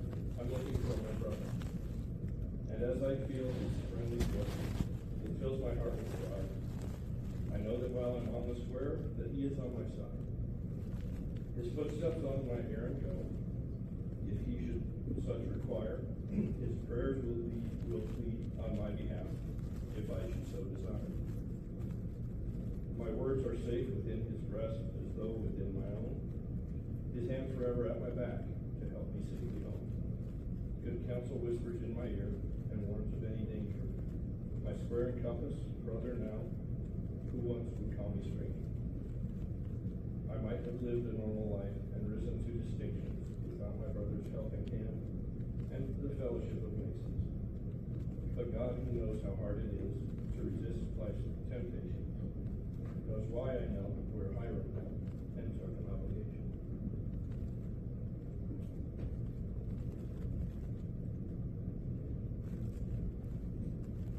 Any more presentations?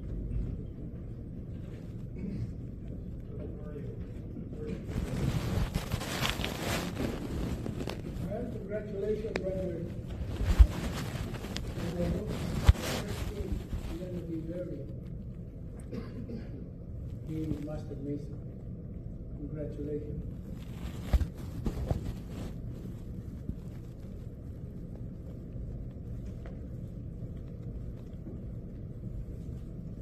Brother Jacob, the last few months, gone through a lot.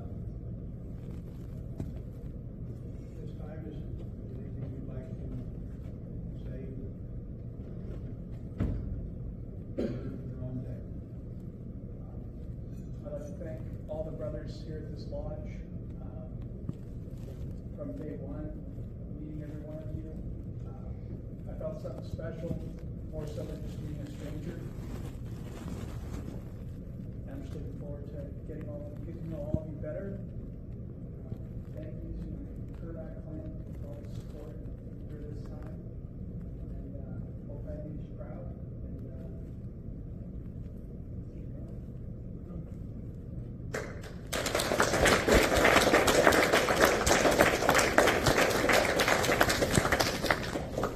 You will now be seated among the brethren.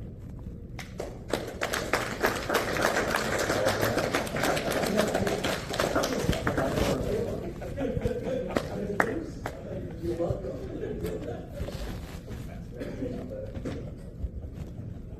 I realize it's getting late, but I want to take a couple of liberties. I'd like to ask all of the brothers that took part in the retreat tonight to stand, please.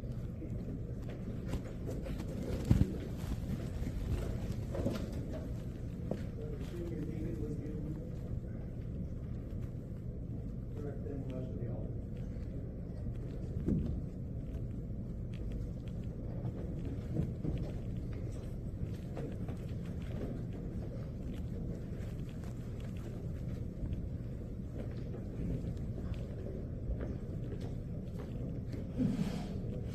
Thank you. Brethren, in the order of masonry, these are the workmen that toiled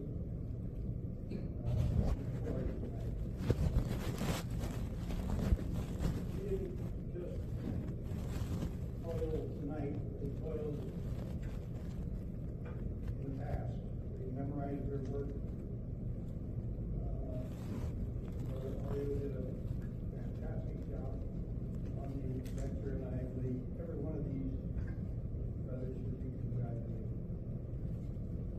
For Jacob's sake, brethren, I would like each one of you to tell your name, what part you might have played in tonight's drama. Starting with you, Brother Jacob? Gary Grandio, Brother Gary Grandio, senior deacon for this year. Played the seat as senior deacon, also did a charge and a wayfaring on the second part, the second section. Congratulations. Congratulations, brother. And I know that it's really hard to be a part of this fraternity, but anyway, for a few months, you made it. So congratulations.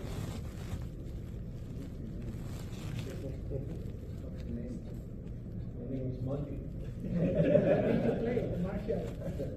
And the Marshal of the Lot.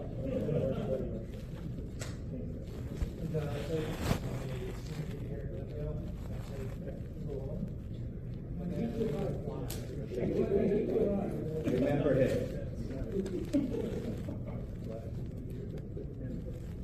Bill Jacob. I'm not very glad to see the warden here. And I play the third photograph. Jacob, was Mosley, your deacon here a lot. First on the badges, and demanding secrets of Master Mason. Jacob, I'm a worshipful master of Glendale 23, and I played Hiram King Fire in 22, and you do tell the box. Right. Russ Nichols, photograph 1, and the senior deacon in the second section.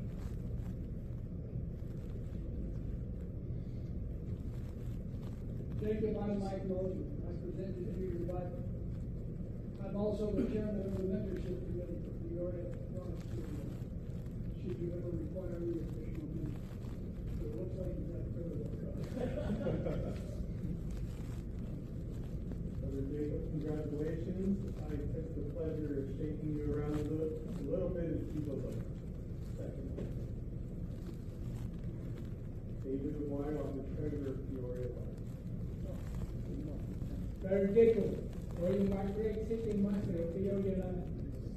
I did a little bit more during your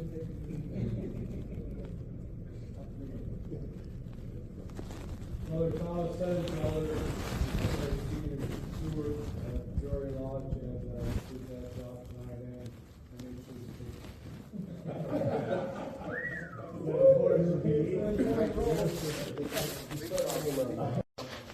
That's the name. Thank you. Jacob Matthew Acosta, Junior Warden. Played the Junior Warden tonight. You get to see my second. You get to see my second go around in a minute. Junior Warden. Yeah, yes, that's all he asked for.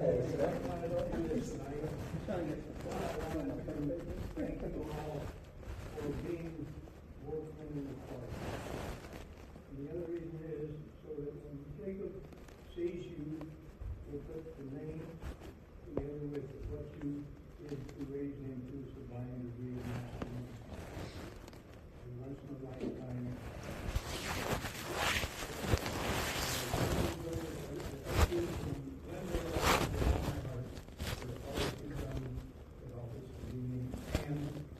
Through all our troubles since the fight, and before that. And I thank you all for your receipt. Is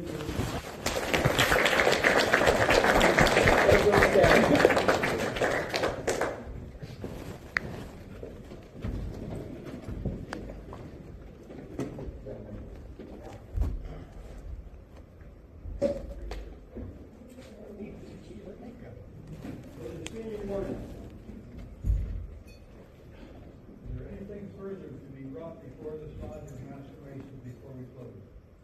You think, worshipful, first of all, congratulations, Brother Jacob, being a Master Mason. Also, I would like to thank from the bottom of my heart for the Glendale Lodge for accepting us to be here to do the third degree, and the people who prepared the food. It's fantastic. And also, as you know, I've been leaving for 50 days this coming of January 25th, and I'll be back March 15th. For my long vacation, my senior warden and everybody will try to help to put the degree together and what's the schedule coming up. And I can be reached on my email and text or messenger in case you really need to get it back with me. Again, thank you, worshipful. You did a very great job, and I'm so proud to all officers. They did magnificent job. This is our first month of this year, and the practice really helped.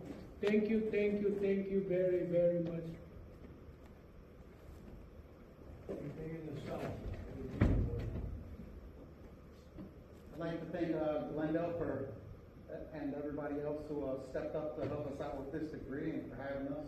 The food was delicious. We really appreciate you guys helping us out and having us in your lodge tonight. And I'd like to congratulate you, Jacob. Look forward to hearing your proficiency. I was part of this proficiency board for the second degree, and it was spot on, so I'm excited to hear the third degree proficiency. That's all it works for. Anything on your table, Brother Secretary? No, so I already communicated with Jacob when he was at my desk when we meet you. However, I do want to add one thing. I know we thanked a lot of brethren, Glendale for their participation, and we had a lot of help. I want to point out one brother specifically, Matt Baker, because Matt Baker was hanging around my desk when we started that second section, and I said, Matt, I don't know if we have a third zone back. It hasn't been communicated to me. And he said, well, nobody asked me. And I said, well, I'm not asking. Nobody asked me either, but you might be needed. And sure enough, we didn't have a third telegraph, and at the moment, he literally jumped up and got in there and did an excellent job. So I think he deserves a round of applause for that. That is all I've got. Do you have a schedule of upcoming meetings or? I believe, Boris will correct me if I'm wrong, next week, I know is the second degree here. The following week, I believe, is education at Scottish Rite. Yes. And then the following week after that will be our February state meeting. State meeting. All degree gonna be done in Scottish Rite except third degree here. Second degree, starting next month, we'll start doing the second degree in the Scottish Rite. I will bring the two-feeler from the storage and take it to Scottish Rite this coming Thursday. Is any brother anything you offer for the good of masonry in general, or this lodge in particular? Worship and Master, on our calendar for this Saturday, I believe we have Ritual Club meeting. Is that still on that? Not sure. Are you going to have it on Saturday? I'm gonna have a Ritual Club meeting on Saturday at 9 o'clock at Scottish Rite. No, where am I gonna do it?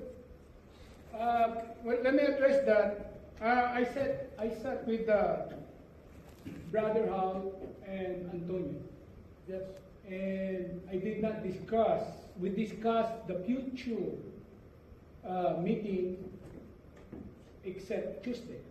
And he said the only thing we're gonna have to do is give them a call, make sure there's no conflict to their schedule. Okay. And I did not discuss about this coming Saturday meeting. I think we'll move that somewhere in February. I will sit with senior warden to set it up and give Hal a call. Okay. For the future meeting this coming February. Very well. Thank you, worship. Thank you, worship. It's my bad. I forget all about it. Not a problem. For the members of Glendale Lodge, I come from Iowa.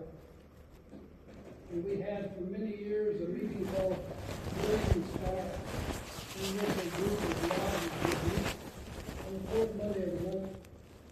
And we were working the first, second, or third section, third, second section. And then after that, it was the pleasure of the crowd. I suggested that we establish something known as a ritual club for Peoria Lodge number 31, so we could get ourselves up to a higher level in our ritual.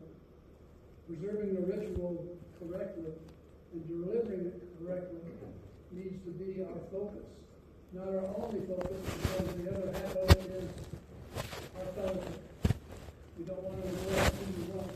We do not want to become complacent in our use of the ritual, because complacency runs like a bacteria through an organization. So it's my endeavor to make sure that our ritual is best as it can be. Always striving for perfection, but sticking with good enough. Thank you, Lord. Thank you, Brother.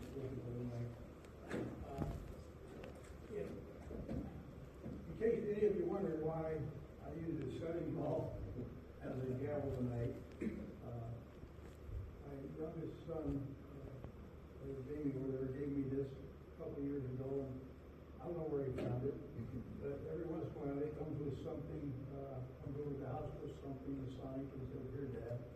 And I thought that the 1933 study hall would be appropriate to run the meeting.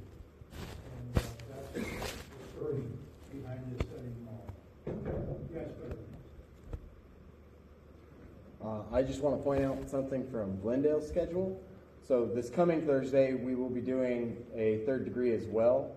I will be in the East, and the Grandmaster will be here. You guys are all invited.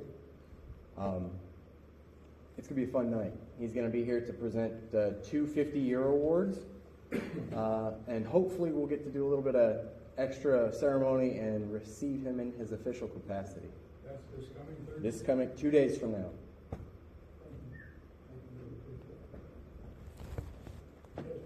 Bristol Managers, congratulations, Brother Jacob. You're invited to the third degree 2 nights from now. You wonder what the heck we were doing? It's a good chance to see the other side. Spreading the cement of brotherly love is my mission. I really, truly appreciate everybody that came here tonight. It means a lot to me. It means a lot for my lodge officers to come here tonight and participate in the degree. And I love it when I see lodges come together and do stuff like this. I really appreciate it, everybody. Thank you.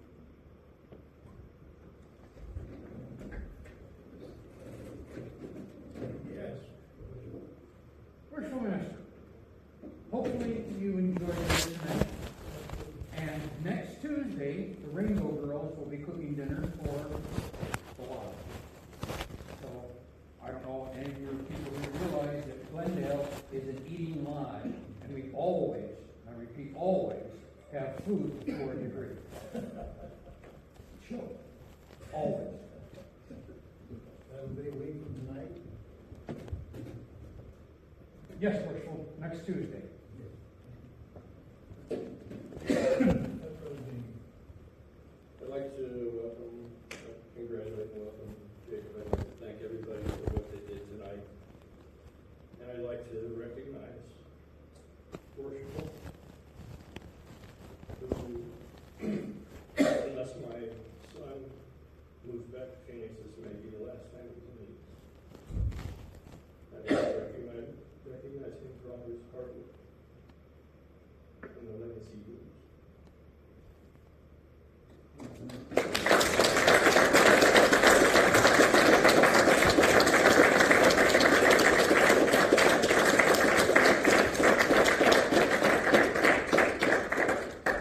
It does get a little tougher every time, but I've still got one more grandson.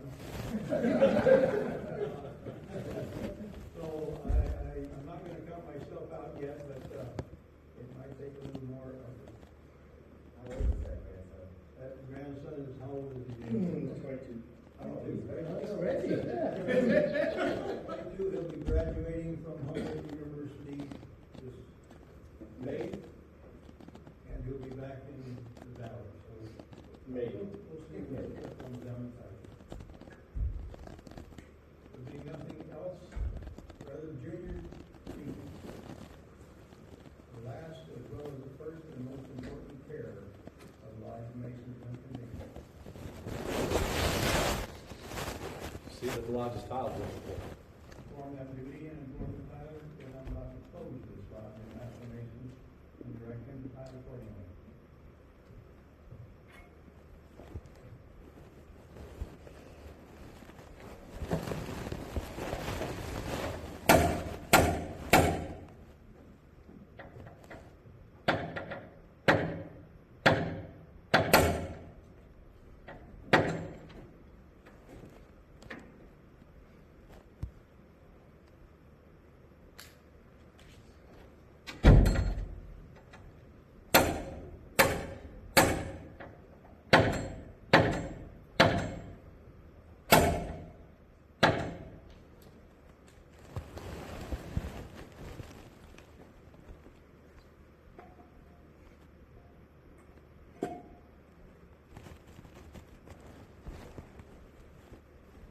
Worshipful, the lodge is tiled.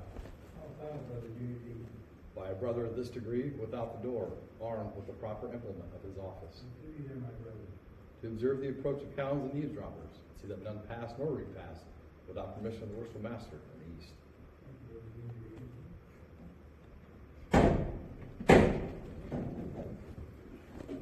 Brother Senior Warden, at the opening of this lodge, you informed me that you were a Master Mason, aided in the body of the just and legally constituted lodge of Master Mason. How many compose Three or more, worshipful. Of the three, of whom does it consist? Of the worshipful master, senior and junior warden. The junior warden station, In the south, worshipful. including in the south, junior warden. As the sun in the south at meridian height is the beauty and glory of the day, so stands the junior warden in the south, the better to observe the time. Call a crowd from labor to refreshment, and refreshment to labor again, as the will and pleasure of the Lord. In the west.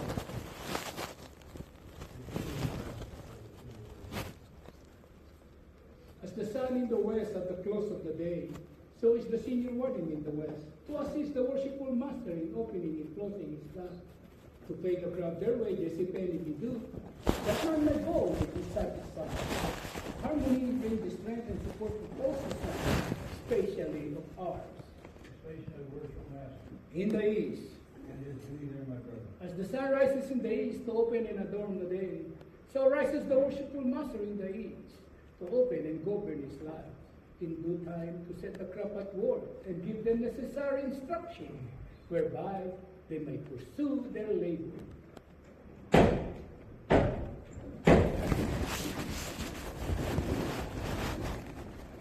Senior warden. You ever taught? I have Whence and where? from west to east and east to west again, What were you in search? what it was lost, What you live, my brother? the secret of Master Mason. Have you those secrets? I have them not, but I have the certitude, therefore, in the opening of this lodge, which accompanied by his dugan and sign, was by your order to be sent to the east through the deacon only. But it's in the warden, it is my will and pleasure that the substitute for the ancient master's word be sent down to the west. Rather deacons attend the east.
Worshipful Master,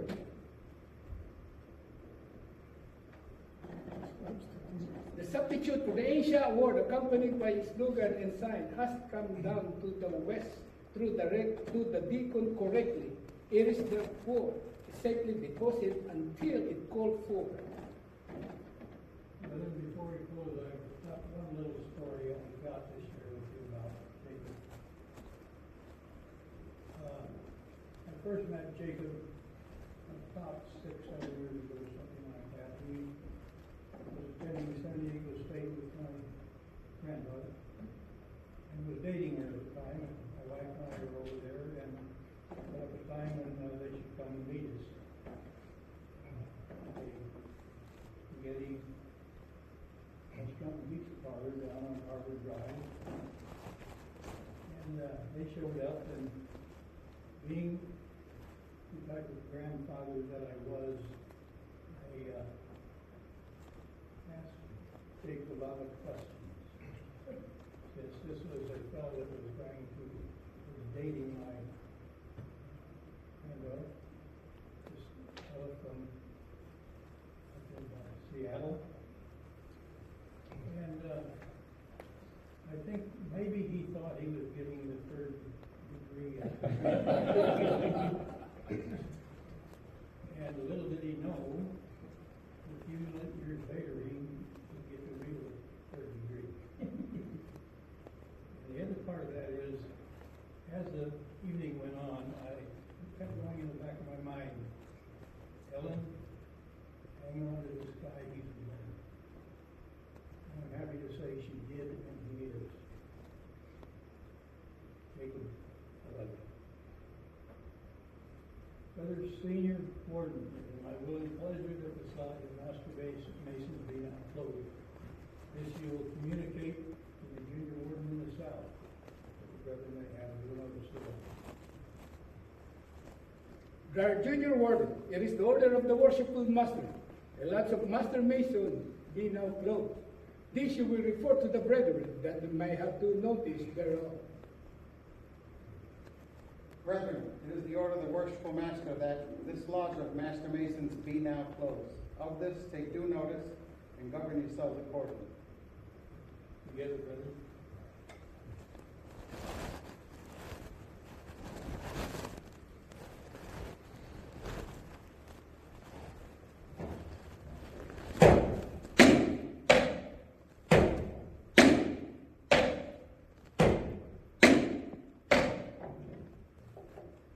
Grand Master, ruler of heaven and earth.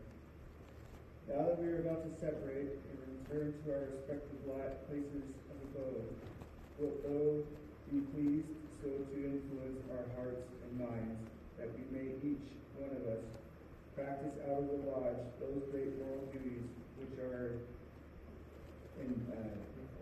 inculcated in it, and with reverence study and obey the laws which thou hast given us in thy holy word. Amen. So be. Senior Warden, how should Masons meet? At the level, worshipful. I'll act for the Junior Warden. By the plumb, worshipful. In part, my brethren, upon is clear. So should we ever meet, act in part. May the blessings of heaven rest upon us and all of our nations. May brotherly love prevail in every moral and social virtue. Cement us. Amen. So be. So the deacons attended the altar.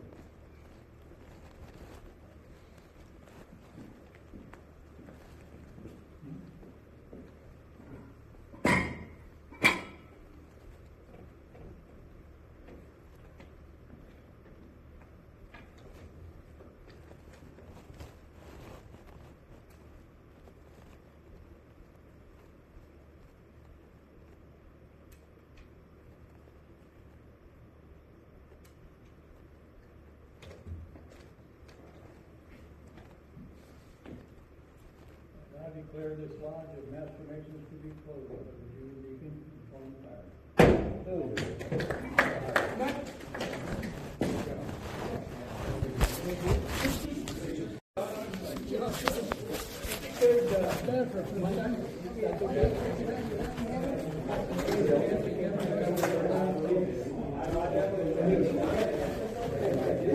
Thank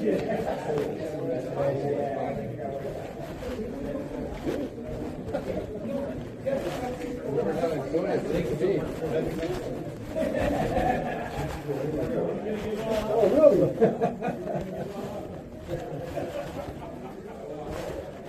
Remember when I went to Royal Arch? I was so excited to go in the first meeting. No, what they did was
We need you to jump in. I knew a mile in there too. I'm like, oh, we'll be fine. I couldn't want to see it.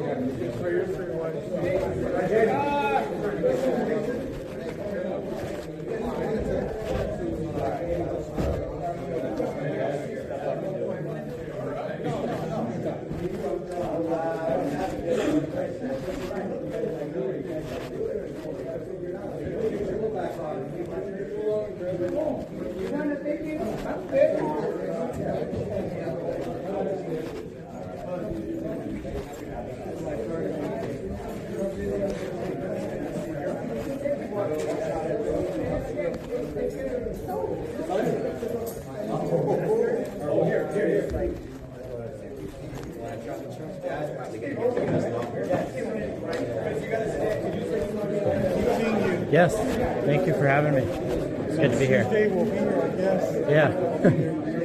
All right, have a good one.